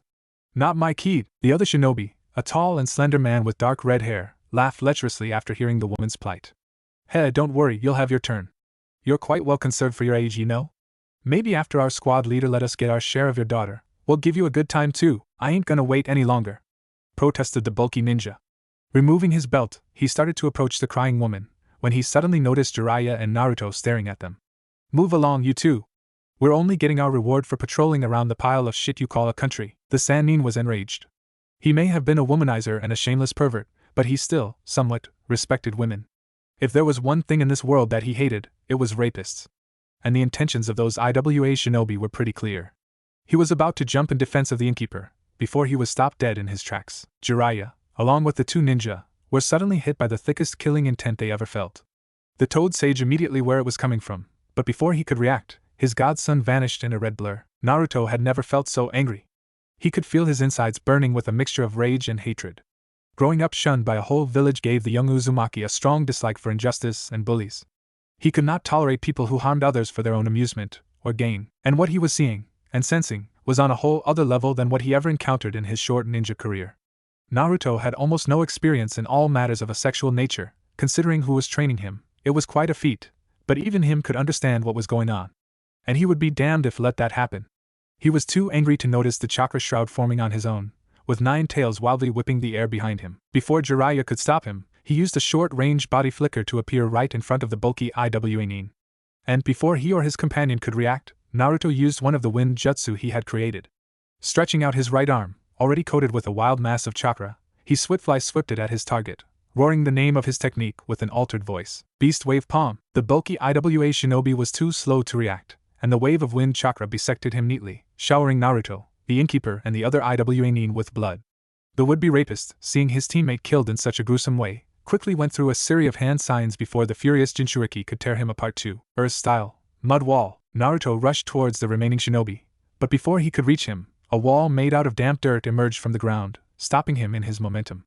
But before the IWA nin could escape by using the hidden mole technique, the blonde Uzumaki charged one of his signature techniques, now fully able to do it one-handed, and overcharged by Kurama's chakra, and slammed it against the earth wall, blowing it apart. Rasengan. The IWA nin was thrown away by the power behind the explosion, and collided violently against the wall, leaving a dent in it. Before he could pick himself up and try to flee, Naruto flickered above him, a foot pressed on his stomach, preventing him from moving. And for the first time, the IWA nin had a good look at the blonde's face. His gentle blue eyes were gone, replaced by slitted blood-red orbs, glowing with power and malice. His whiskers were bolder and darker, accentuating his feral features. His teeth were now fangs, picking out between his blackened lips. His nails had become sharp claws, directed at the IWA nin's throat. But that was not what almost made the Doton user soil himself in sheer terror. No, it was the sadistic and triumphant smirk that seemed so alien on the blonde's face, as well as the colossal killing intent focused solely on the helpless shinobi. It was true that Naruto could stay in control when he used a certain amount of Kurama's chakra, but that didn't mean that he wasn't affected in some way. He was much more aggressive, and his animalistic instincts went on overdrive. And right now, the IWA nin was merely a prey to be killed, a toy to be shred, a nuisance to be annihilated. And the Jinchuriki did just that. With a quick swipe of his claws, the head of the unlucky IWA shinobi was sliced beyond recognition. Just as Naruto finished his second opponent, cries of pain and distress could be heard again coming from inside the inn. Not wasting any second, the blonde Jinchuriki rushed inside, set on reducing to ashes whoever was the cause of those cries, and the horrible lust he could still sense. And just as he passed the door, he was immediately overcome with pity, disgust, and even more rage and hatred. Lying on the floor, stark naked and covered in nothing but what smelled like low-cost sake and bodily fluids, was a girl who couldn't be more than 2 years older than Naruto. Her long black hair was spread around her, tears were streaming down her face, and yet, her gray eyes didn't seem sad. They were lifeless, dull, showing how broken her aggressor had left her. Standing next to her was said aggressor, wearing the same uniform as his dead teammates. He had a slender, yet muscular build, short ash-colored hair, and deep green eyes. His face was a bit flushed, and some beads of sweat were running down his forehead. He was just finishing buttoning his pants, and was about to call his companions to have their share of the additional in-services, when a black and gray figure, coated in a shroud of red chakra, entered the main room of the building. The last IWA nin was frozen in place by the sheer pressure of the crimson cloak of energy, and by the evil intent rolling off the newcomer. The girl, however, seemed completely oblivious to everything, still looking at nothing and not moving an inch from her position on the dirty floor of the room. Naruto had never been confronted to a situation like this before, but he could still guess what had happened. The eyes of the innkeeper's daughter were void of any spark that could indicate some sort of fight left in her. And the young Uzumaki, being who he was and following his nindo, to never give up, with zealous fervor, was astonished and terrified to see someone as broken as this girl, and sensing the roller coaster of emotions she was feeling right now only added to that. And it made him only more furious. Before the rapist could react, Naruto punched him right in the face with Biju-enhanced strength, sending him crashing through a wall in the backyard of the inn. But this ninja, contrary to the other two, was a jounin. And as such, he managed to recover just in time to avoid Naruto's beast wave palm by jumping high in the air, before attempting to prepare a jutsu. Keyword attempting, as before he could start his series of hand signs, he was wrapped with his arms stuck against his chest by translucent ribbons.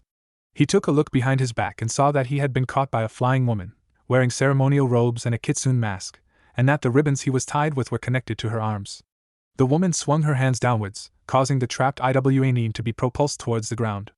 As he violently landed, he could feel, and hear, several of his bones snap under the strength of the impact. Seeing his prey now immobilized, Naruto dispelled Tenio, who he had summoned with hard-attained speed after seeing his target trying to keep his distance with him, and slowly walked towards the IWA nin, while profusely showering him with killing intent. The rapist was close to losing the control of his bladder. He could feel that the chakra coming from that boy was radiating evil, and the pressure of his power was suffocating. Adding the bloodthirsty look on his face and his maniacal grin didn't make it any easier for him to keep his pants clean before he died. At this point, he knew that he was screwed. "You're a demon," he managed to say before Naruto stopped in front of his broken body, hunched over to face him directly. Hearing this made something snap inside the Jinchuriki. For a long time, he had heard the whispers behind his back, the villagers being angry because of his pranks, ordering their children to stay away from him, calling him names: punk, good for nothing, troublemaker, monster, and sometimes demon. He had ignored at the time. But hearing it again, after his talk with Kurama, struck a chord inside him. He no longer tried to flee his past, but that didn't mean that he had fully come to terms with it yet. And for a second, he did not see the Iwa Nin in front of him. He saw the shopkeeper who yelled at him for looking at his masks. He saw the woman who complained loudly to her friend when he became an academy student. He saw Mizuki, laughing in glee as he witnessed the shock plastered on his face after the traitor had revealed the truth about the QB's fate. He saw many more faces, between the boys who bullied him, to the villagers who insulted him. His sinister smile grew larger. He could feel the fear coming from his prey. It was exhilarating. A demon? Naruto said in a deeper and huskier voice. Maybe you are right, but then, what does that make you? Grabbing the helpless Iwa Nin, he yanked him closer, before stretching his free arm back, to deal the final blow. Seeing this, the shinobi finally lost it, and despite his wounds, he tried to escape the blonde's grip. No! Let me go! I am an Iwa Jounin! What do you think you are doing? He shouted desperately. What I am doing? Asked Naruto with amusement. His smile widened once more, showing more of his fangs. Killing monsters, that's what. And the Uzumaki plunged his hand into his victim's chest, grabbed his heart, and tore it out, before he squashed the still beating organ in a crimson fountain. A few minutes passed before Naruto finally calmed down and his chakra cloak dissipated. He slowly stood up, before he puked, as realization hit him. He had killed, in an utterly gruesome way, 3 men. He had killed before.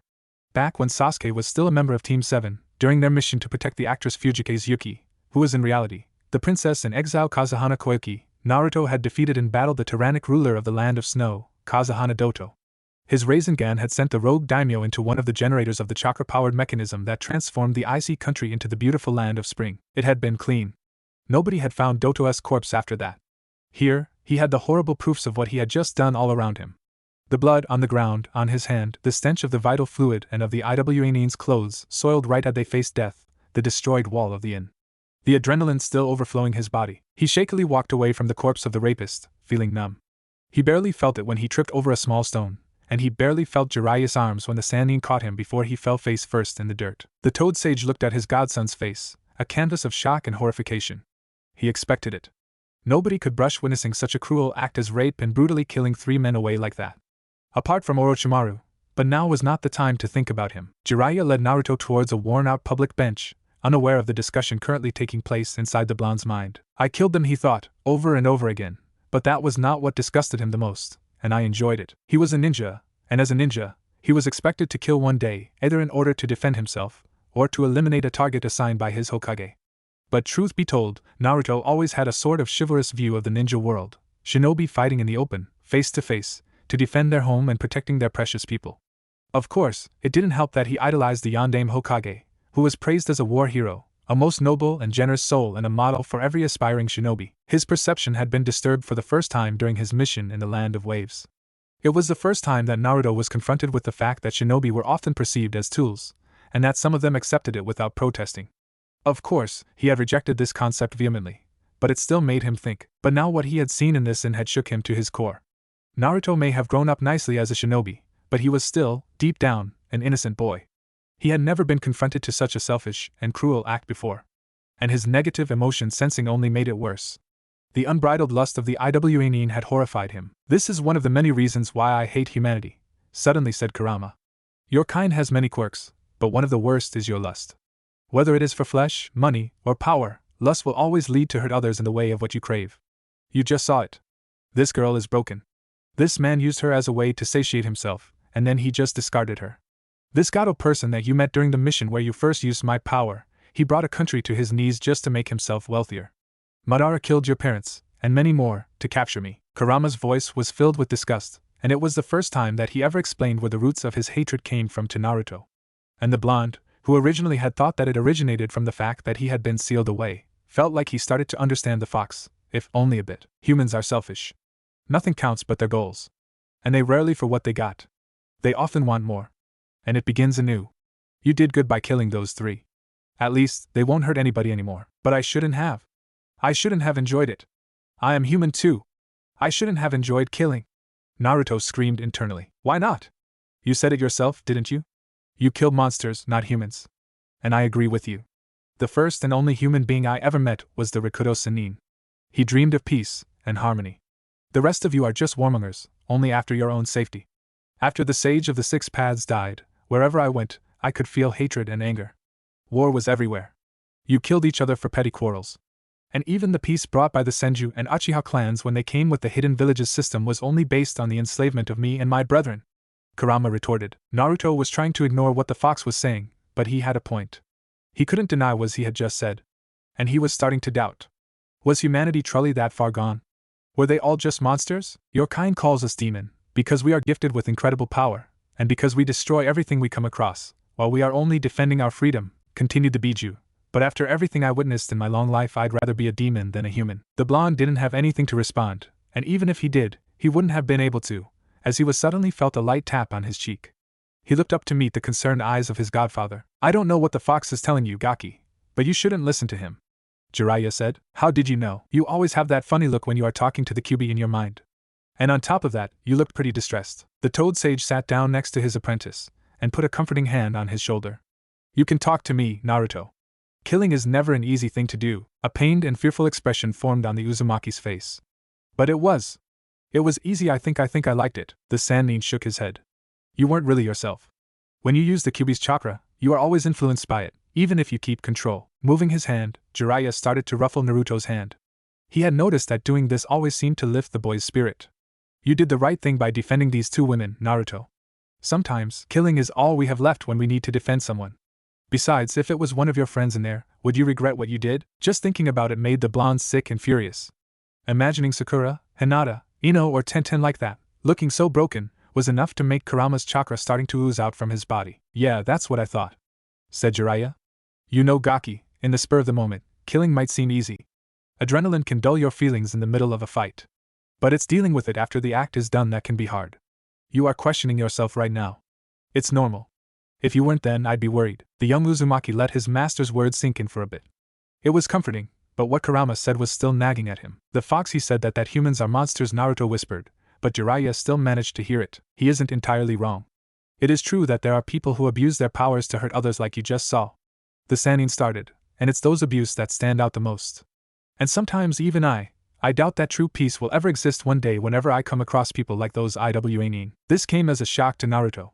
Jiraiya of the Sannin, the Toad Sage extraordinaire of Mount Myaboku, the super pervert and proud author of the Ika Ika series, could doubt? The sage noticed the surprise of his godson, and chuckled lightly. Yeah, Gaki, sometimes I don't know if my dream will ever come true. But then, I remember what my sensei once told me. Hokage Jiji? What did he told you? Naruto eagerly asked. His respect for the Sannin might have dropped, but he still saw him as a grandfather. He told me what his own sensei, Senju Hashirama in person, told him before, that the reason why the atrocities men are capable of marks us so much, is because we are used to the little goods of our everyday lives. The small gestures, even a simple good day when you meet someone, are much more numerous than the massacres or the violations. And you can't just judge a man when he fights, you also have to do it when he simply lives. The sage rubbed the back of his head sheepishly in a very Namikaze-like fashion. Well, he didn't exactly said it like that. It was more in the line of, the great manifestations of evil are few and far between, and yet they often make us forget about the small sparks of good in every man and woman's heart. Sensei always liked to talk like this. He was a poet after all, Shinobi-san. Absorbed as they were in their conversation, neither Jiraiya nor Naruto sensed the innkeeper approach them. She was staring at the Uzumaki with a mixture of fright and awe. I wanted to thank you, Shinobi-san, she said hesitantly. Nobody stood up for us when the Iwanin started to. She couldn't finish, the memory of what happened to her daughter, and what almost happened to her still fresh. And yet you, a complete stranger, I can't thank you enough, Shinobi-san. You shouldn't be thanking me, Naruto responded. I wasn't able to stop that guy before he and I destroyed the back wall of your inn. And IWA will notice that one of their patrolling squad is missing. Even so, those men would have continued if you didn't kill them. But, stop that, Gaki. You just saved this woman and prevented more harm to come to her daughter. And besides, accident often happens during patrols. It will be easy to mask this up and make it look like an encounter with shinobi from another neighboring country. Jiraiya admonished his apprentice. He then turned towards the innkeeper, who looked apprehensive under the gaze of the imposing Sannin. I understand that you might want to be left alone after what happened, but would it be too much to ask if there's 1 or 2 rooms available? And no, of course not, it is the least I can do. I will even let you stay free of. No, we will pay for our stay. I insist. The innkeeper nodded gratefully, whispering several thank you, before leaving the 2 Konoha shinobi in order to prepare their rooms. Jiraiya noticed that his student was still looking down. You shouldn't feel too bad, Naruto. I won't tell you that what you did was the right thing. Killing should never be considered right. You had to choose between two evils. And you chose the lesser one. And the sage's face turned grim for a second. If you hadn't been faster than me back there, I would have killed them myself. Naruto nodded, thankful that his master shared a bit of his wisdom with him. Even if he was a pervert and goofed around quite often, Jiraiya wasn't a living legend for nothing. In the end, the Uzumaki was more determined than ever to train and become strong enough to protect his precious people, but also those who couldn't do it themselves. If the cost for that was to take lives, then he would. He had been trained to do it. He was a shinobi. He would endure whatever was thrown at him, and his resolve would not falter. As the sun rose over Yama-no-Kuni, so did the Toad Sage and the Kyuubi Jinchuriki. They had decided during dinner to leave early. Thankfully, there were no other Iwa-nin in Yamatsuri, but they already had drawn too much attention to themselves. The small town was already miserable enough, and if they extended their stay, more Iwa-nin might come to investigate. As they were about to leave the inn, Naruto noticed the girl, Kid, he remembered her name was, looking at him. He could still sense disgust coming from her. She would need time to recover from her aggression, and even then, the Uzumaki knew that she would have to live with this memory for the rest of her life. Neither Jiraiya nor Naruto had saw her during their stay. Her eyes seemed a bit brighter, but one could easily notice how they reflected the anguish their owner was feeling. Kid approached the two Konoha shinobi slowly, and bowed deeply in front of them. She stayed silent, but no words were needed. Jiraiya only nodded before he went out. Naruto didn't move. He didn't speak either. He really didn't know what to say. The blonde wanted to say that it was nothing, but given the circumstances, it didn't feel right. He wanted to say that he was sorry for not arriving earlier, but he knew that going over what-if scenarios was not going to do Kid any good, so he opted to simply bow his head back, all the while smiling softly. She understood. Following his godfather outside, the blonde Uzumaki turned back one last time, as they were getting out of Yamatsuri, to wave in the direction of the small inn, before facing the road. He didn't saw it, but he knew that Kid had waved back. They had only spent 12 hours or so in the small town in the mountains, and yet, for Naruto, it felt like 10 years. He also understood why Jiraiya wanted to take him on a trip rather than simply train him in Konoha. Experience, as a shinobi, came not only from training and battling, but also from meeting people and seeing the world with your own eyes, both in tragic and happy contexts. Unfortunately, their short stay in the land of mountains ended up as a shocking experience, and the image of Kid's lifeless eyes would probably haunt him for quite some time. Gaki. Naruto shifted his gaze from the road to Jiraiya after hearing his call. We only have 1 year left before we go back to Konoha. You know what this means, right? The blonde chuckled.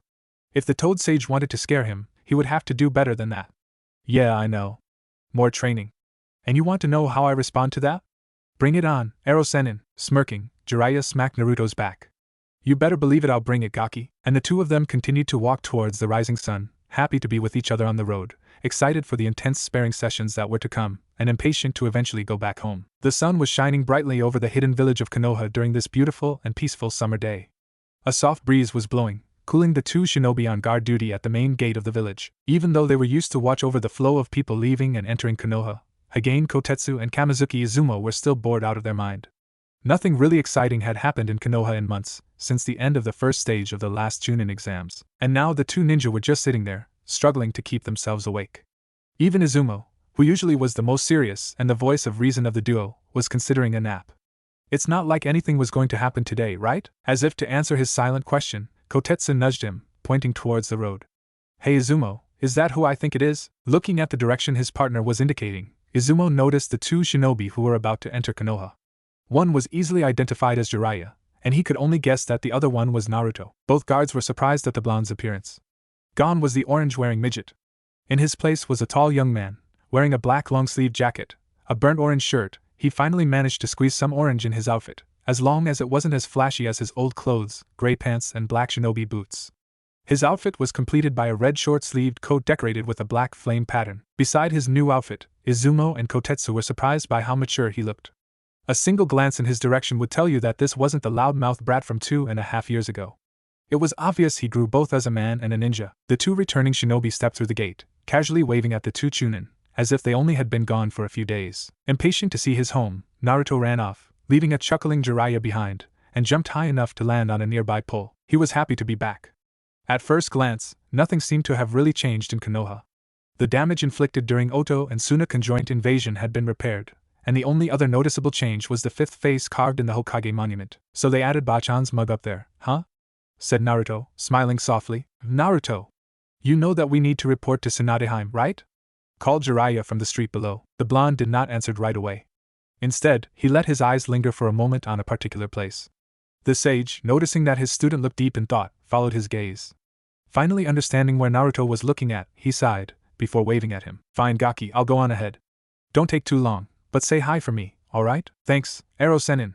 I will, the Uzumaki said, nodding gratefully at his godfather, before swiftly leaping back on the ground and sprinting off towards his destination. Looking at his retreating apprentice's back, Jiraiya couldn't help the feeling of pride bursting in his chest. Naruto was growing to be a splendid shinobi, just like his parents were. It was only a matter of time before the new generation surpassed the old one. Not wanting to get beaten up by an angry Tsunade for being late, Jiraiya made his way towards the Hokage Tower. The slug Sannin was probably eager to learn about Naruto's growth during their trip. Senju Tsunade, Godame Hokage of Konohagakure no Sato, was unusually excited today. She wasn't grumbling as much while dealing with the paperwork that her assistant and apprentice Shizen was regularly bringing to her. Her perverted teammate and her favorite knucklehead were due to arrive anytime soon now. She would never admit it, particularly to the two above-mentioned men, but she had really missed them. Both had a certain talent to get on her nerves, but things were a little too quiet for her taste when they weren't around. She knew that she would most likely give anything in a few weeks for a break after dealing with their antics, but right now she was impatient to see her old friend and his blonde apprentice. My Tsunadeheim, even after 2 years, you are still as beautiful as ever, said a familiar voice, coming from behind her. Turning her seat to face the intruder, Tsunade couldn't help but smile at seeing Jiraiya perched on the windowsill as usual when he came in her office. However, she started frowning at the glaring absence of a certain someone. Well, I'm happy to see you too, Jiraiya, but where is Naruto? She asked. He had something important to do before our meeting. She raised a brow at the sage's statement. More important than to report to his Hokage and say hello after 2.5 years on the road? A soft, nostalgic smile formed on Jiraiya's face. Yes, something very important to him, he said, looking down at the village. Something long overdue. Even though he knew most of the village quite well, it was the first time Naruto ever came here. It was not surprising, as the blonde never knew if he had any family before he left with his godfather. But ever since the night Kurama almost broke out of his seal, he had wanted to come here. And now that he was there, he felt a bit lost. He never had done that before, but he knew he had to. He wanted to. Slowly making his way between the tombstones, the blonde Uzumaki was looking for the grave of his mother. His father had been buried alongside the other Hokages, as per the tradition, and Jiraiya had asked him to keep his affiliation with Minato a secret for now, but he hadn't said anything about his mother. And now that he knew who his parents were, Naruto wanted to give them his respects. His coat, a gift for his 15th birthday, was something the blonde considered as a tribute to the both of them. It was a way to still display his connection with his father, as Minato was known for wearing a white haori decorated with red flames during his reign as the Yondaime Hokage.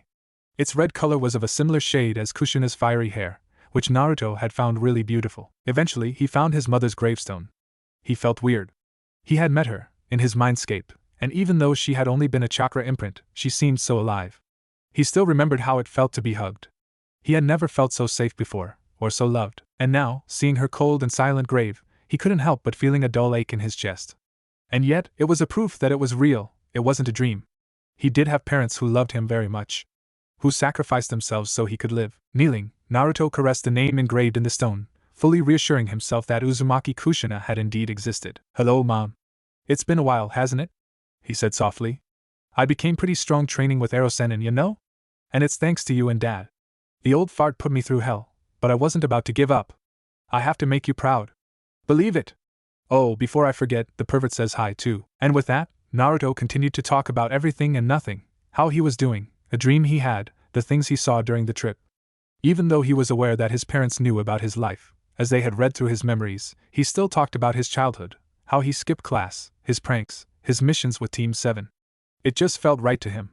Other teenagers would have been ashamed to open themselves like that to their mother, but Naruto wasn't aware of that. And even if he was, he wouldn't care. Unbeknownst to him, the blonde had an eavesdropper. It just so happens that this beautiful summer day was a Thursday. And every Thursday, Hyuga Hinata visited the grave of her late mother, Hitomi, who died in childbirth. She remembered it all too well. It was a Thursday, the day she lost her beloved mother, but gained her precious little sister Hanabi. And as such, every Thursday, Hinata deposed flowers on her mother's grave. Ever since she became a genin, she would do just that after her training session with her team, in the afternoon.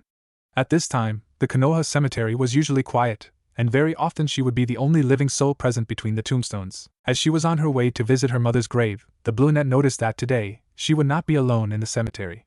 There was a kneeled man, who was talking out loud to whoever he was paying his respects to. Hinata wasn't a nosy person, but seeing someone else here was kind of unusual. A closer look at this man informed her that he was in fact a teenager, probably no older than her. From her perspective, she couldn't see his face, but she could very well see his golden hair and his red coat. His voice was soft, and she could start making out some of the words. It was very rude of her to eavesdrop like that, but, as the distance between them grew smaller, his voice was becoming more and more familiar. Really glad that I was able to meet you both.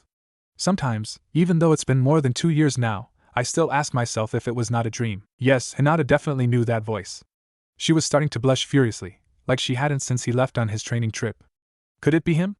Was he really back? Any doubt she might have left were dissipated when the boy raised his head to look at the statue representing a flame, at the far end of the cemetery. Whiskers marks? Check. Sun-kissed skin? Check. Cerulean eyes in which the brunette wished she could lose herself for hours on end. Check. Uzumaki Naruto was back in Konoha. It took everything Hinata had to keep herself from fainting. However, she wasn't able to keep a squeak out of her mouth. You know, Kachan, I'm really glad that I was able to meet you both.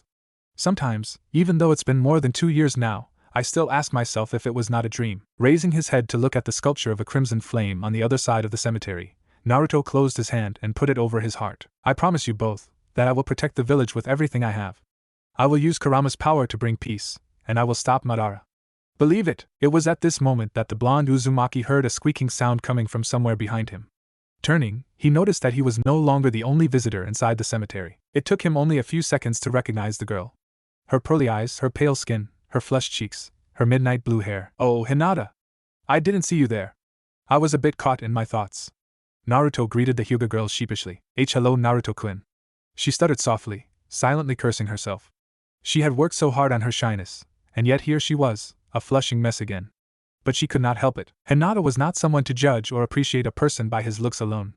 The fact that she was the only girl who didn't have a crush on Sasuke back at the academy was proof of that. But even so, she couldn't help but find Naruto's whiskers and blonde locks attractive.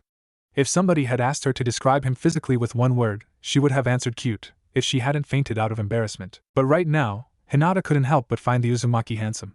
He had grown up a lot, way more than she did. His face was more mature, his hair longer, and, even though she did not dislike orange that much, she was glad that he was also wearing much more fashionable clothes. It might have been the blonde's unwavering spirit that drew her to him, but she was still very pleased by the Naruto's new appearance. He looked good. To put it simply, if Hinata was more outspoken, or had been born as a Yamanaka, she would have called her crush sexy. But she had been raised as a proper lady, so she settled on handsome. Naruto too was taking in the brunette's new looks. Even though he was still relatively innocent, you did not spend 2.5 years with the super pervert without getting acquainted with a lot of scantily clad representative of the fairer sex. He also still had nightmares, often replayed by Kurama when the fox was frustrated after a training session that did not meet his expectations, of the time Jiraiya had given him the talk a few months ago. The Uzumaki would deny it fervently, but he too was a pervert. Not as much as his master, but still, he was the creator of the Oiroku no Jutsu, sexy technique, and Jiraiya might have bribed him for training if he sneaked in the women's section of the numerous bathhouses they stopped at and memorized the mensurations of the ladies there. All in all, the blonde was now way more appreciative of the feminine charms, even though not as much as his godfather. Instead of being fixated only on the actress Fujika's Yuki, aka the princess of the land of spring, Kazuhana Koiki. However, Naruto was not one to ogle his friend shamelessly like that. But he couldn't help but find Hinata pretty. Long hair definitely suited her, he decided. Her choice of clothes did not change much. They were still quite baggy, but of a more vivid color, now white and lavender instead of beige. He used to think of her as a dark and gloomy weirdo, before actually getting to know the Hyuga a little. She might be shy and have her share of insecurities, but she was a hard-working kunoichi, and a selfless and gentle soul. And in retrospect, Naruto liked weird people. He was a little weird himself, after all. Overall, she was someone he really appreciated. It's been a while. I'm happy to see you, Hinata, the blonde said, a toothy grin on his face. The brunette's blush intensified. She had really missed his smile. It's good to see you too, and Naruto-kun, she responded softly. As the surprise of the blonde's return started to fade a bit, Hinata was starting to grow curious. She had often coincidentally walked out of view or hidden behind trees 20 feet or so behind Naruto for a long time, and never once he had visited the cemetery. She knew he was an orphan, so the only deceased person he would ever visit here that she could think of would be the Sandaime, but usually, when people were mourning a Hokage, they were doing so in front of the flame sculpture, near the end of the graveyard. Her musings were cut short when Naruto spoke up. Oh. Since you're here, I should probably present you to each other. He then turned his gaze back to the grave he was standing next to. Mom, that's Hinata, one of my friends. And Hinata, this is my super awesome mom. The brunette was surprised to hear that Naruto was actually visiting his mother's grave. On the other hand, she was also happy that he discovered the identity of his parents. You discovered the identity of your parents, and Naruto-kun? She asked, astonished. He only answered with a happy and energetic nod. The brunette was honored that he would present her directly like that. Being an orphan, knowing his parents was obviously very important to him. Hinata took a look at the plaque, reading the name engraved on the stone, before bowing in front of the grave. Hello, Kushina-san. It is a pleasure to meet you. It might seem a bit silly to talk to a tomb like they were doing, but for the two teens, it was perfectly normal. Even though they were not amongst the living anymore, they knew that their mothers were looking over them from the pure world. She hesitated a bit, thinking that it was rude to ask, but she was curious. Is your father here too? I mean, you're not forced to respond. Maybe it's something that you do not want to talk about. Naruto tensed ever so slightly. He didn't like to lie to his friend, but Jiraiya had been clear. Oh, I don't know his name. I only learned who my mom was. Luckily, Hinata did not caught his lie, but she looked dejected nonetheless. Oh, I'm sorry. Don't be. Who knows, maybe he was someone famous, he retorted, trying to cheer up the girl next to him. That was not a lie, at least, and he managed to bring a small smile back on Hinata's face. They stayed silent in front of the grave for several minutes. Hinata couldn't help but take a quick look at Naruto's face every few seconds. His eyes fascinated her. Instead of the usual sparkle of mischief and resolve, they were filled with longing and warmth. Her blush intensified when the blonde caught her staring. He was intrigued as to why she was looking at him so intently, but kept his curiosity to himself, and rather decided to catch up with the brunette. So, how have you been, Hinata? He inquired, with his trademark grin. I have been good, thank you for asking. I trained a lot with Niji and Ai-san, and I recently became Chunin. The brunette answered, still too shy to look more than a few seconds at the blonde's smiling face. And you, how did your trip with Jiraiya-sama went? When did you come back? Oh, we arrived, like maybe an hour ago. You're actually the first person besides those two guys at the gate that I've met. As for the trip, it was pretty cool for the most part, he said, his smile and eyes dimming a bit. He shook it off quickly, before worrying Hinata. I learned a lot with Ero Sennin, not just shinobi stuff. I'm sure you are really strong now. The Hyuga girl murmured. Taking another glance at her love interest's face, she noticed that his smile was not as wide as it used to be, and yet it felt more genuine. Now that she had noticed that, everything about him felt like this. She knew, of course, of the mask that he put to hide his pain from the world. And now that it was gone, even if only partially, Hinata could see that Naruto looked older than he really was. Her analysis came to a stop when she heard the blonde's voice. He had noticed the flowers that the brunette had with her. Are you visiting someone too? Oh, sorry, maybe I shouldn't ask. Don't worry, and Naruto-kun. I'm coming for my mother too, actually. She looked up hesitantly at the blonde's face, her stutter getting stronger. And maybe if you don't mind, I could introduce you too? Naruto had presented her. It was only natural that she did the same. You sure? I don't want to bother you or anything, the blonde said hesitantly. And no, you would never be a bother to me, Naruto-kun, Hinata assured him. I usually come here alone, or with my sister. But it would be nice if you were here too. I never introduced a friend to my mother before. Oh, I would be honored then, the Uzumaki said happily, smiling softly at his response. Hinata went on her way towards her mother's grave, Naruto following close behind her. After a short walk, the two teens stopped in front of another grave, obviously more visited than Kushina's, as the flowers that framed it indicated. Naruto suddenly felt really dumb. He had completely forgot to buy something to bring to his mother. Deposing half of the bouquet on the grave, Hinata then knelt in front of it and joined her hand in a sort of prayer, before speaking. Hello, mother. I did not come alone today. This is one of my closest friends, Uzumaki Naruto-kun. He just came back from a long journey. The blonde was a bit surprised, but flattered to be qualified as a close friend by Hinata. He had to admit that she was the sweetest person he knew. He bowed politely in front of the stone, like Hinata did before. Hello, Hitomi-sama. It is a pleasure to know you. It was something else that Jiraiya had taught him, manners. It still did not come naturally, but Naruto knew when he had to show them, at least. Hinata was from a noble clan, so it was normal to be as civil as he could. He stood by while Hinata talked about her day, like he did before with his mother, not making a sound. As the brunette finished and said goodbye to the tombstone, they started walking again, this time to leave the cemetery. As they passed in front of Kushina's grave on their way out, Naruto took one last glance, cursing himself again for forgetting to bring a little something, at least. Noticing her crush looking away and following his gaze, Hinata guessed what he was thinking. Shyly tucking at his sleeve to catch his attention, she offered him the flowers she had left. Why, you can offer your mother these, if you want to, Naruto-kun. I bought them so I could press them later, but this is more important. Really? She nodded, not trusting her ability to talk after seeing his blinding smile. Thanks, Hinata. You're really awesome. Graciously accepting the flowers, the blonde went back to kneel in front of the plaque bearing his mother's name, and deposed the bouquet, before doing a prayer like he saw Hinata do earlier. I'll come back some other time, Mom. Maybe with Ero Sennin, he said before standing up and falling back into steps with the Hyuga girl. The brunette was very happy right now. Naruto was back, and she was the first of their former classmates to meet with him since he returned, and she had managed to hold a discussion with him without embarrassing herself. As they climbed down the stairs leading to the cemetery, idly chatting, Naruto suddenly remembered that he was supposed to meet with Tsunade, and that his visit had taken longer than what he had originally planned. Oh shit! I should go and see Bachan before she comes after me. I'll see you around, Hinata. It was cool to see you, he said loudly. Same here, Naruto-kun. See you soon. The brunette answered in a gentle voice. After she and her favorite blonde parted ways, Hinata finally allowed an excited squeal to escape her mouth, before fainting in the middle of the street. Naruto, though he originally planned to hurry towards the Hokage Tower after leaving Hinata, decided to, instead, take a tranquil stroll in the streets of Konoha. Tsunade could wait a bit more, right? Besides, it's been years since he could just walk around the village like that. His first thought was to go to Ichiraku, but he quickly dismissed it. He didn't want to be that late, after all. It was definitely his first stop after his meeting with the Hokage, though. The blonde was broken out of his thoughts when he noticed a flash of pink in the crowd of villagers. Making his way through the people in the street, he finally managed to find his teammate. Hey, Sakura-chan, said girl turned around, hearing her name being called. Naruto? Is that really you? Though she was not as appreciative towards the blonde new appearance as Hinata had been, the pinkette still had to admit that he definitely looked more mature and serious. His posture denoted the same thing. Sakura's outfit, too, showed that she had taken her training seriously. While similar to her Genin's attire and color, it was much more fitted for shinobi duty. Her sleeveless red shirt showed her well-toned arms, and Naruto could guess that his teammate had inherited Tsunade's legendary strength. Overall, she looked like a true kunoichi, while still being her old dashing self, in the blonde's eyes. Yep. That's me. Do I get a hug or something?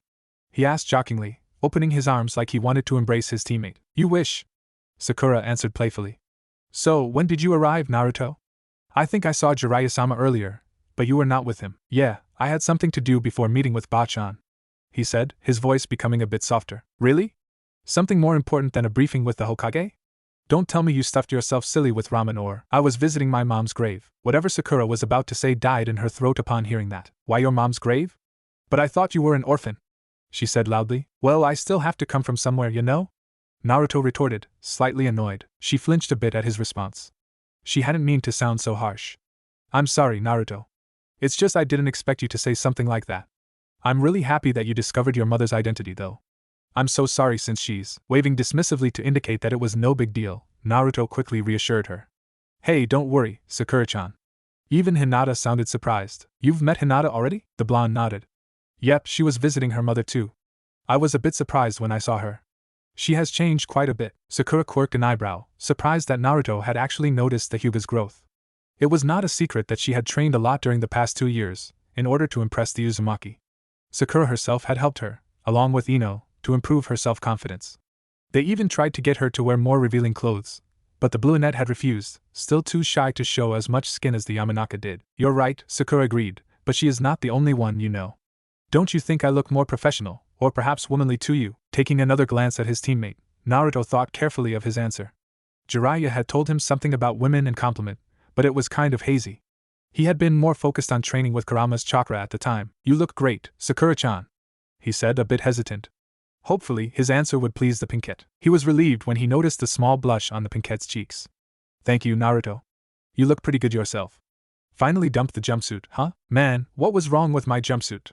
It was so awesome, so orange, so awesomely orange, he exclaimed dramatically. Truly his fashion sense wasn't that bad, was it? Before Sakura could say something, a high-pitched shout, coming from a spiky brown-haired boy wearing a long blue scarf, rang in the crowded street, startling the villagers around. Naruto Niken, recognizing the boy immediately, a huge grin formed on the Jinchuriki's face. Konohamaru. How you been, boss? This time, it was a girl with orange hair tied up into 2 pigtails and a brown-haired boy wearing glasses and with a permanent drip of snot coming out of his nose that spoke up, as they appeared behind the young Sarutobi. Oh. Moegi and Udan. It was then that Naruto noticed the shiny Hittite on their forehead. And you 3 are Genin now. Are you on the same team? You bet, and I-chan. And our team leader is Ebisu-sensei. Konohamaru claimed proudly. The self-appointed apprentice of the blonde Uzumaki abruptly took on a determined expression, pointing towards his rival for the title of Hokage. I'm way stronger than I was 2 years ago, boss. The jutsu you taught me, I have fully mastered it. And I'll show you right now. Without wasting time, the Sarutobi made the ram sign. Before shouting, sexy technique, the young and noisy boy vanished, instantly replaced by a beautiful woman, completely naked, with only a few clouds of mist covering her most private areas, and showing off her curve in a coy pose while flashing Naruto a sultry smile. The jutsu did not leave the rest of the group unaffected. Udan's face turned beet red while Moegi and Sakura both looked to be profoundly indignant at the shameless display of flesh. The only reaction that seemed out was that of Naruto. He did not look flustered, angry, or proud. He was only smiling softly, like a teacher would do after witnessing a student trying to resolve a difficult exercise he had been working on for a long time. This did not come unnoticed by Sakura, who was staring in awe at her teammate. Wow, no perverted remarks, no blush, he really has a countenance now.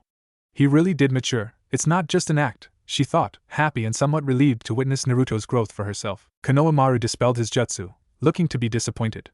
He had hoped to impress his rival and model, but it looked like it didn't affect him at all. You know, Konohamaru, Naruto started, you shouldn't use such a childish jutsu anymore. The Uzumaki put his hands on his unofficial pupils, prompting the boy to raise his head to meet the eyes of his idol. Showing off everything like that is pointless. The true way to hypnotize your target with your sex appeal is, instead, to tease. Showing off just a bit, while concealing the rest. Make him want to see more. Make him squirm. Make him wonder. His mind will be in turmoil. He'll be too focused on trying to divine. A vein was pulsating dangerously on Sakura's forehead, her fists were clenched, and a dark aura was starting to form around her. Had Naruto not been so caught up in his lesson on how to use the feminine charms to one's advantage, he would have noticed it. Mature my ass. He is still the same perverted idiot. Years of training under Tsunade made Sakura an expert in medical ninjutsu. Her excellent chakra control had allowed her to pick it up very quickly, and she rapidly became an expert in the art of healing. However, the Slug Princess was also known for her monstrous strength, and the Pinkette had learned to use quite well, and she was just about to show her teammate how well. Cocking her fist back, she swiftly launched it right at his face. Sakura not only trained her strength, but her speed as well. It was no use to be able to destroy walls in one punch, if you couldn't even brush your enemy. Fully expecting to feel the satisfying sensation of her fist hitting flesh and skull, the Haruno had already set her eyes on the spot she guessed Naruto would land after her punch would introduce him to the clouds. She was surprised to hit nothing but air. Turning her gaze to the spot where Naruto had been, she constated that indeed, he wasn't there anymore. He was standing behind her, his features showing that he was surprised, yet impressed by the fact that his friend had almost pounded him into oblivion. Wow, Sakura-chan, that was close. I could feel the chakra concentrated in your fist, and let me tell you, I wouldn't have liked getting hit by that, the blonde said, chuckling nervously. The medic was amazed. She had spared quite a few times against Lee, in order to improve her taijutsu. She was proud of how much she had progressed in this area, as it made her incredible strength all the more effective. In their most recent bout, she had been pleased to note that, while the spandex-wearing shinobi was still too fast for her to hit, it took him way more effort to dodge her punches. And just now, Naruto had not only easily dodged her attack, but he had also managed to get behind her, in an ideal position to swiftly finish her if he so wished. And all of that without her even sensing the blonde's movement. Naruto was really fast. And if the awestruck faces that the Konohamaru Corps were making was any indication, they had witnessed it too, and were as much, if not more impressed than Sakura at their model's speed. Boss! That was so cool! Teach that to us! Demanded the Sandame's grandson. Sorry, Konohamaru, but I gotta go. Tsunade-bie-chan is waiting for me, said Naruto while playfully ruffling the Sarutobi's hair, making the boy pout childishly. Alright, but you'll definitely train us some other time. The Uzumaki nodded. It's a deal, Squirt. The Konohamaru Corps then took off, as they apparently were in the middle of a D-rank mission, after bidding goodbye to the two older ninja. Naruto and Sakura then resumed their walk towards the Hokage Tower, exchanging stories and anecdotes on their training under the two loyal Sannin. Finally! You really took your sweet time, Gaki. Tsunade may have been annoyed by Naruto's lateness, but it was easy to see that she was happy to see him nonetheless. The blonde in question had her arms crossed over her impressive chest, in what was supposed to appear as a stern position, but the effect was ruined by the soft smile on her face. The Uzumaki looked a bit sheepish, and immediately bowed in front of his Hokage. I am deeply sorry, Tsunade-sama. I will abide by whatever punishment you see fit for my lateness. The Godame's eyes nearly popped out of their orbits, and her jaw almost hissed the floor. She took a side glance at Jiraiya, who had an emotionless expression on, before looking back at Naruto, who was standing up in front of her with the same face as his master. Jiraiya told me that the Gaki had matured, but this is too much. Tsunade then noticed that the corners of the two spiky-haired shinobi were twitching ever so slightly. They exchanged a brief look, before looking at the slug Sannin gobsmacked expression. The twitching intensified. Jiraiya couldn't keep a snort from escaping his throat, and that broke the dam. The Toad Sage and his apprentice exploded in laughter. Tsunade-bie-chan, your face. It was priceless, Naruto managed to say, still laughing. It was Tsunade's turn to explode. You little shit! I haven't seen you in 2 years, and not only are you fucking late, But you also made me believe for a second that this pervert taught you some manners. And stop calling me that. Sorry, Bachan, but it was too tempting. It's been a long time since I've done a prank. The Uzumaki apologized, his laughter having died down. Tsunade glanced accusingly at her teammate, who was still smiling like an idiot. Mature, my ass. At least I hope he is as strong as you said he was, Jiraiya. Do not worry about that. Naruto is fully capable of defending himself, retorted the Toad Sage. We'll see about that, she said, still suspicious. Turning back to face the young Jinchuriki, Tsunade couldn't prevent a smile from coming back on her lips. Pranks aside, it's good to have you back, Naruto. This simple sentence made the blonde Uzumaki smile larger. His old fear of being alone, never being needed or acknowledged, wasn't as strong as before, but it was still there. Hearing one of the people he considered family say that having him back made them happy truly touched him. Yeah, it's good to be home. Tsunade's eyes, still on Naruto, briefly shined with warm affection, an emotion that she felt for all her shinobi, even more so towards the young blonde, but that she couldn't always afford to show as Hokage. As the leader of one of the most powerful military organizations in the world, she couldn't let her enemies, both outside and inside the walls of Konoha, think of her as too soft to rule the village. But right there, she allowed it to surface, if only for a second, to show her self-appointed grandson that she was glad to see him again. However, they still had much to discuss. She clapped her hand to get back into her Hokage persona, and her business facade was up once again. All right.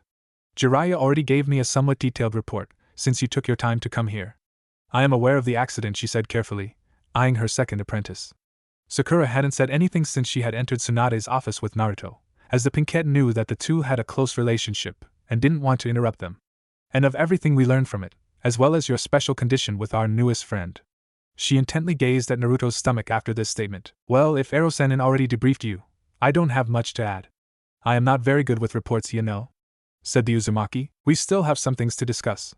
First off, I want to see your progress for myself. And I also would like to see how far Sakura's training has taken her, retorted the Godame. And there is no better way to do that than a fight. Wait, so you will make me fight Sakura-chan? Hollered Naruto. Sakura stayed silent, but it was clear that she did not like the idea. Tsunade grinned. Nope. You will fight together against one of our strongest shinobi. He should have been here already, but it seems that he is even more late than you. Even more late? You mean? The slug Sanni nodded, but before she could confirm Naruto's suspicions, a new voice came from the opened window behind Jiraiya. Ma, it seems that you took after me more than I thought. Naruto, grinning, the blonde flickered outside, surprising the two medics, before reappearing in front of a familiar silver-haired shinobi, casually reading an erotic book right next to the Hokage's office window. Yo! He greeted nonchalantly, his one visible eye lazily shifting from his precious novel to his student. Kakashi-sensei, it's been a while, said Naruto excitedly. The Jonin nodded, before he noticed the blonde's new outfit. Well, you certainly look like him now. My rugged good looks have to come from somewhere, you know, the blonde retorted. Kakashi's eye widened before it turned into the infamous upturned U, indicating that the copy ninja was smiling under his mask. So you know? Naruto nodded. The Jonin sighed, his lazy expression slipping, revealing a bit of the regrets Kakashi was burdening himself with. I should probably apologize then. I was his student, and I knew about. Don't, sensei, interrupted Naruto. I know I was kept in the dark for my safety. And the past is the past. I won't forget, but I can forgive. We both know what happens if somebody isn't able to move on. Even though the Jonin knew his pupil was talking about Sasuke, he couldn't help but feel concerned too. His grief after his own teammate's death had led him to the harsh life of an ANBU operator. More than his life, it was his humanity that he almost lost, and it was only when the Sandaime forcefully removed him and assigned him the role of Jonin sensei that Kakashi had regained some light in his life. You have grown, Naruto, the silver-haired shinobi said. I'm proud. And I also know that he is proud. And I'm grateful, too, that you don't hold anything against me. The blonde Jinchuriki looked a bit embarrassed, as he rubbed the back of his head, before he retorted, well, I'm still going to kick your ass, Kakashi-sensei. Believe it, the copy ninja eye smiled back. We'll see about that. They made their way back into the Hokage's office, where Kakashi was greeted enthusiastically by Sakura, before Tsunade resumed where she had left off before the Jonin's arrival. As I was saying, Sakura and you, Naruto, will fight against Kakashi, so I can assess your skill. After that, you three will be back together as a team. Naruto cheered, and Sakura was beaming.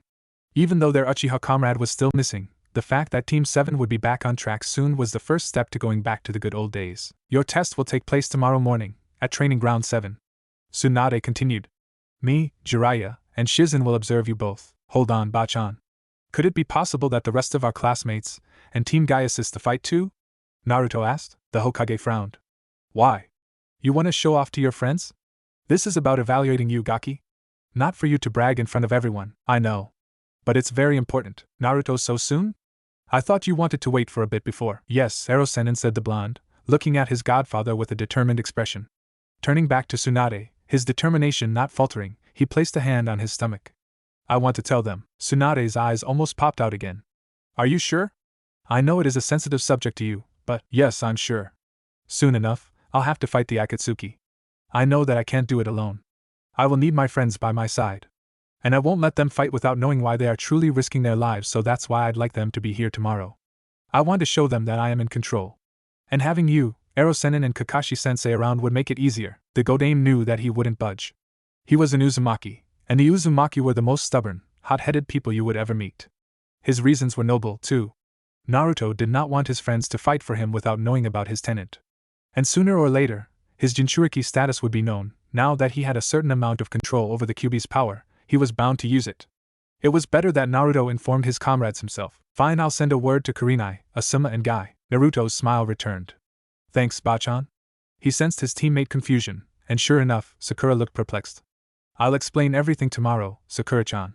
I'd rather do it only once. The door of the office suddenly opened, revealing a dark-haired kunoichi, wearing a simple black and white kimono, who was carrying a stack of paper. Following behind her was a pig, wearing a pearl collar and a dark red jacket. Tsunade-sama, I've found what you wanted. She then noticed the other person present in the room, particularly the whiskered blonde. Naruto-kun! You've finally arrived, Shizune-chan! The Uzumaki greeted happily. Great.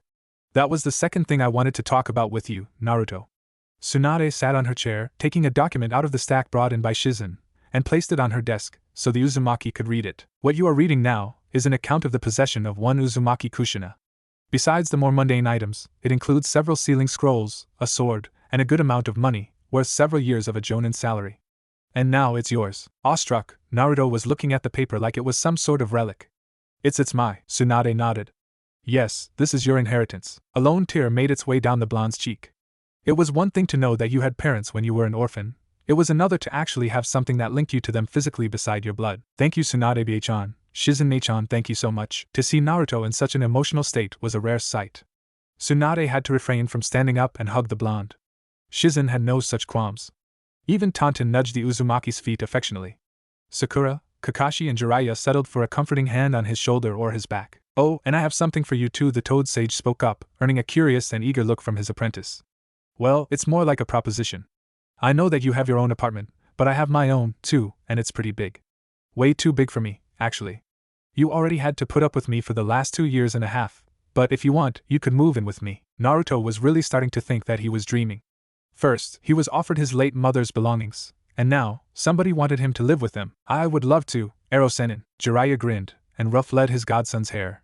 Finally, he could make things right with Naruto, like it should have been since the beginning. He hoped that Minato would forgive him in the afterlife, and that Kushina would give him a head start before trying to neuter him. Tsunade couldn't help the smile that formed on her face. If somebody truly deserved to be happy, and to have a family, it was Naruto. And she was glad to be part of this family. Even if it meant being a grandmother. But there was no way in hell that she would ever admit it. All right, she said, clapping her hand again to catch the attention of the people present in her office. You're free to go, Naruto. You have the rest of the day to do whatever you want. But I want you at 8 sharp at the training ground. Got it?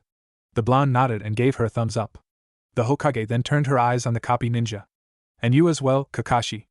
8 a.m. Sharp. Or I swear I'll make you eat your mask. Is that clear? The silver-haired ninja gulped, before nodding as well. Good, then you are all dismissed. And Naruto, do not worry about Kushina's stuff. I'll have it delivered at Jiraiya's later today. Awesome. Thanks, Bachan. He shouted before he jumped on the windowsill, and then on the nearest roof. And now, to Ichiraka. Both Sannin's sweat dropped. You didn't even told him where your apartment was. Jiraiya sighed, before chuckling. Oh, don't worry about that. It's comforting to see that, despite his growth, Naruto can still be a child sometimes. He knows that he won't have much time for that in the future. He just wants to make the most of the little of his childhood he has left, before becoming an adult. Tsunade silently agreed, but her concern was still obvious. Will he be alright? Oh, I think he will. He has his friends. And he has the Kyuubi. If I learned one thing about the fox during this trip, it's that he hates Madara more than he hates Naruto. As long as it stays like that, I'm not worried about Argaki. He learned just as much from the Biju as he did from me. That's good to know, she murmured, because I have a nagging feeling that things are about to go south pretty soon. The sun was rising slowly over Konoha, and with it, its rays were slowly making their ways through the windows and up the beds of the people still asleep, before hitting their faces and disturbing their slumber. Naruto was also the unfortunate victim of this uncomfortable and unwelcome situation, which seemed the worst on Mondays.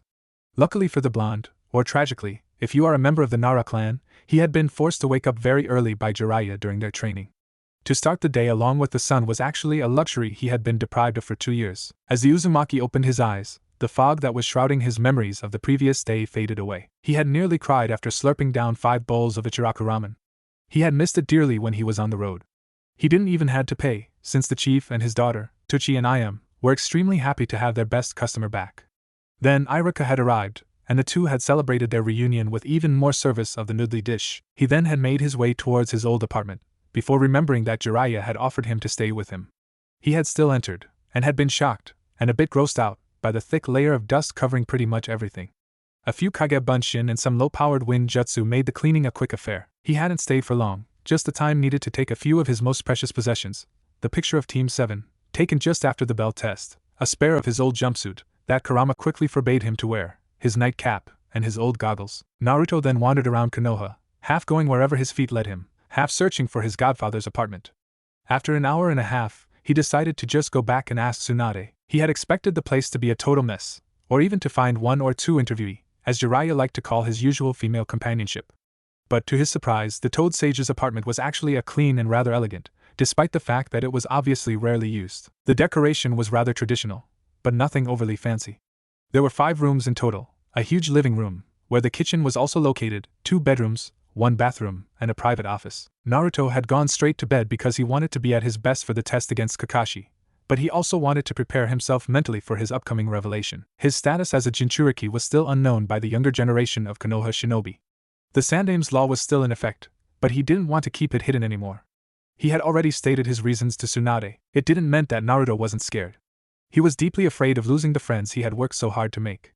For all his training and maturing, the Uzumaki's greatest fear hadn't changed: loneliness. He knew that Tsunade, Jiraiya, Shizen and Kakashi would stay by his side, but he couldn't predict his classmates' reaction. He shook his head.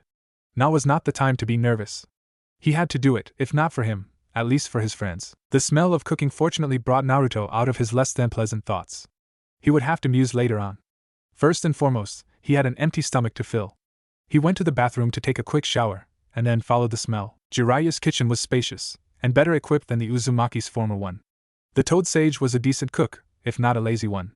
During their trip, Jiraiya would buy large amount of food and use special seals to conserve it fresh, allowing Godfather and Godson to eat relatively tasty meals during their journey in the wildest areas of the elemental nations. The Sannin had already ate, and was now sipping tea, with a grave and contemplative expression.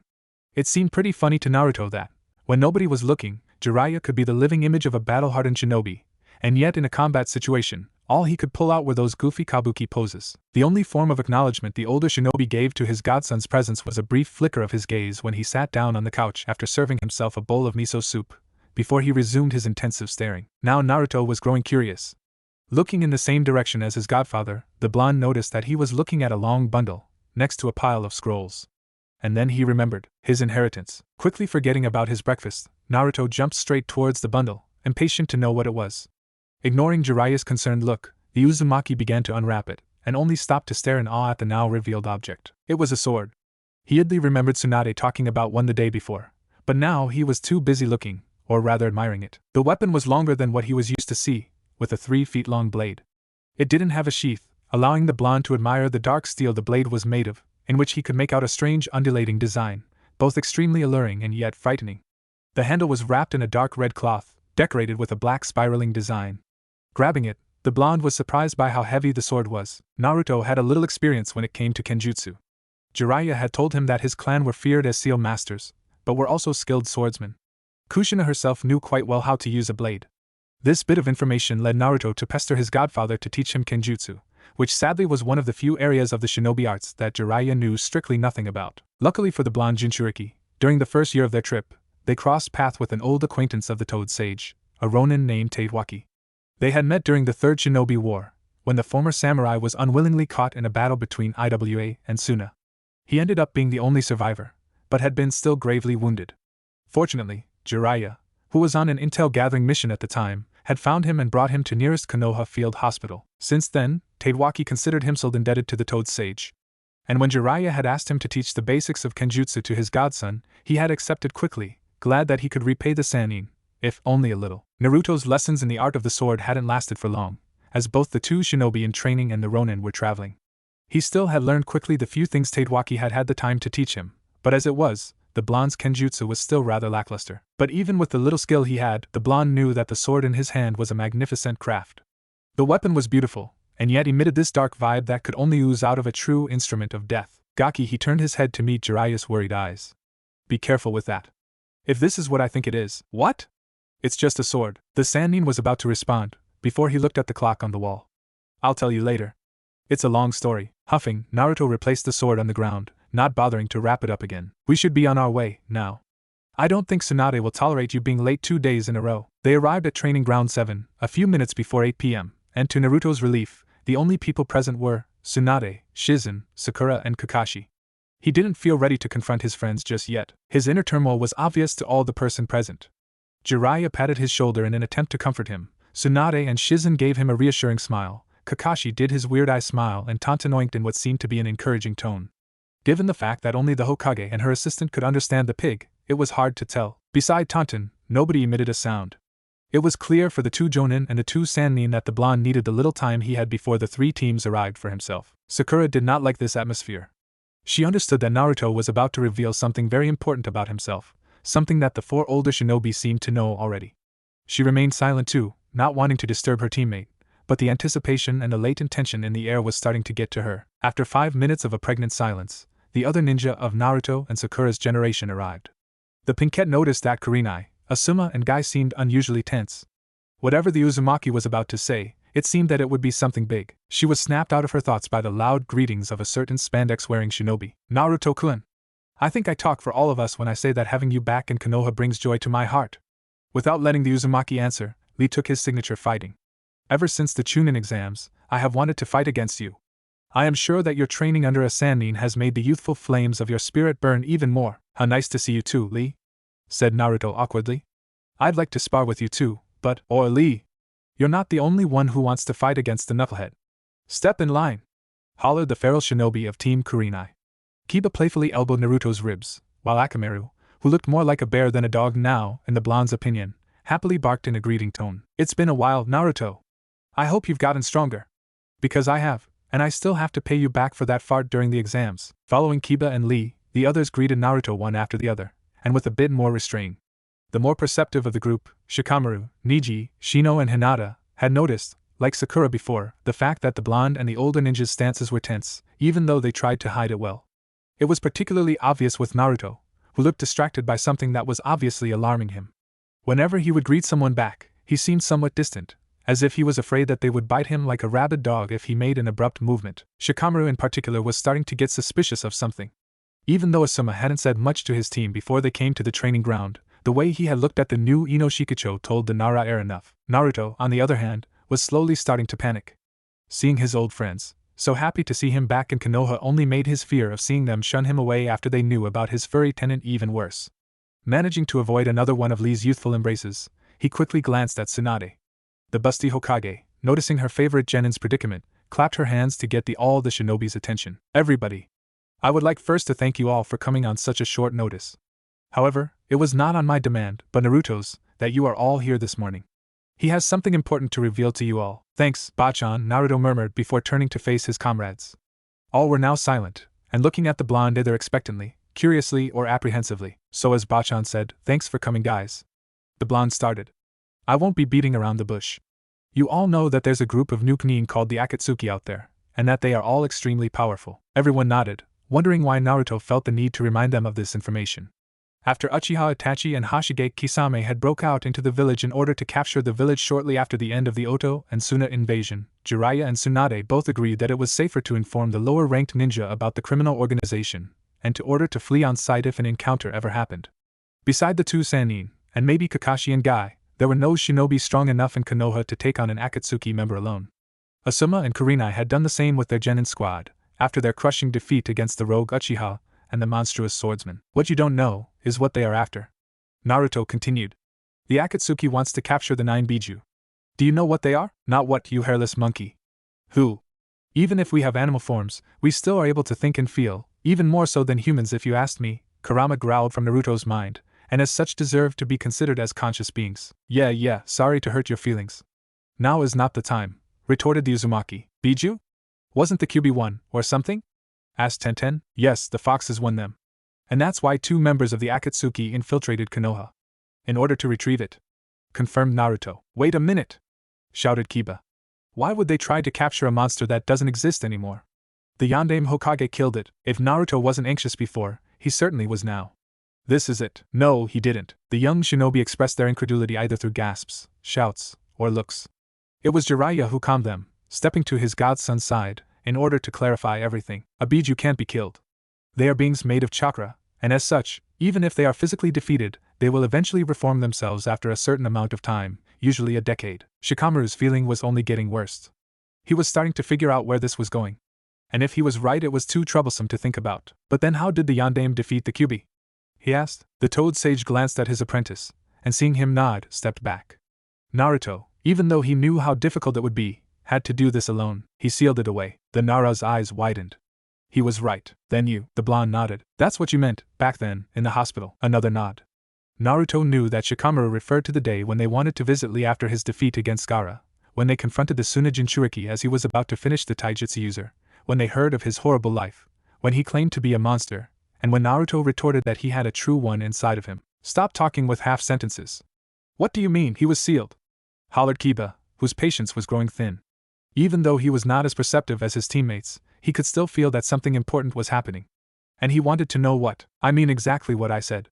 The Kyuubi was sealed by the Yondaime, answered Naruto. Now, do you guys know what a Jinchuriki is? Seeing everyone, except Shikamaru who was still thinking about what he just learned, shaking their head, the blonde continued his explanation. A Jinchuriki is a person inside of whom a Biju has been sealed. This time, he got a reaction from Sakura, Hinata, Niji, and even if it was hard to notice it, from Shino. The girls gasped, finally understanding what Naruto wanted to tell them.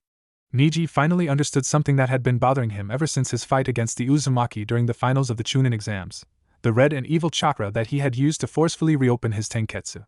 Shino, like the Hyuga prodigy, had often wondered why Naruto had always generated such a malicious aura. It was barely noticeable, but his Kikeichu had noticed it, during their academy days.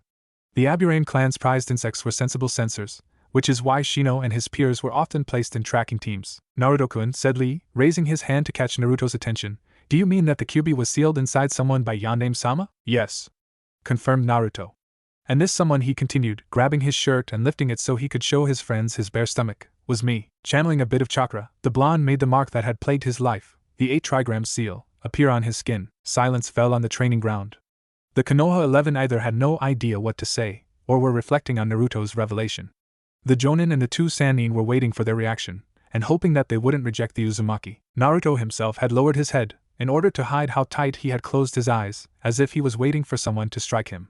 He was tempted to use his negative emotion sensing, but he was also afraid to feel the fresh hatred, anger, and fear. Kiba, after 2 minutes of having his jaw hanging dangerously close to the ground, finally managed to find his voice. This is a joke, right? No, Kiba. I am the Jinchuriki of the Kyuubi. Naruto replied. Is that why the adults told us not to hang out with you when we were younger? The feral teen asked. The blonde answered with a silent nod. Sighing again, the Uzumaki raised his head back up, allowing his comrades to see his fearful, yet resigned, eyes. I won't hold it against you if you don't want us to stay friends. I just wanted to tell you guys what the Akatsuki were after. In a close future, it's almost certain that they will reveal themselves again, and maybe attack the village. There is a possibility that they'll kidnap one of you, just to lure me out, and I didn't want you to face those criminals without you knowing why you did it. You deserve to know the truth. Once again, no words followed. Most of the Konoha 11 were still processing what they just learned.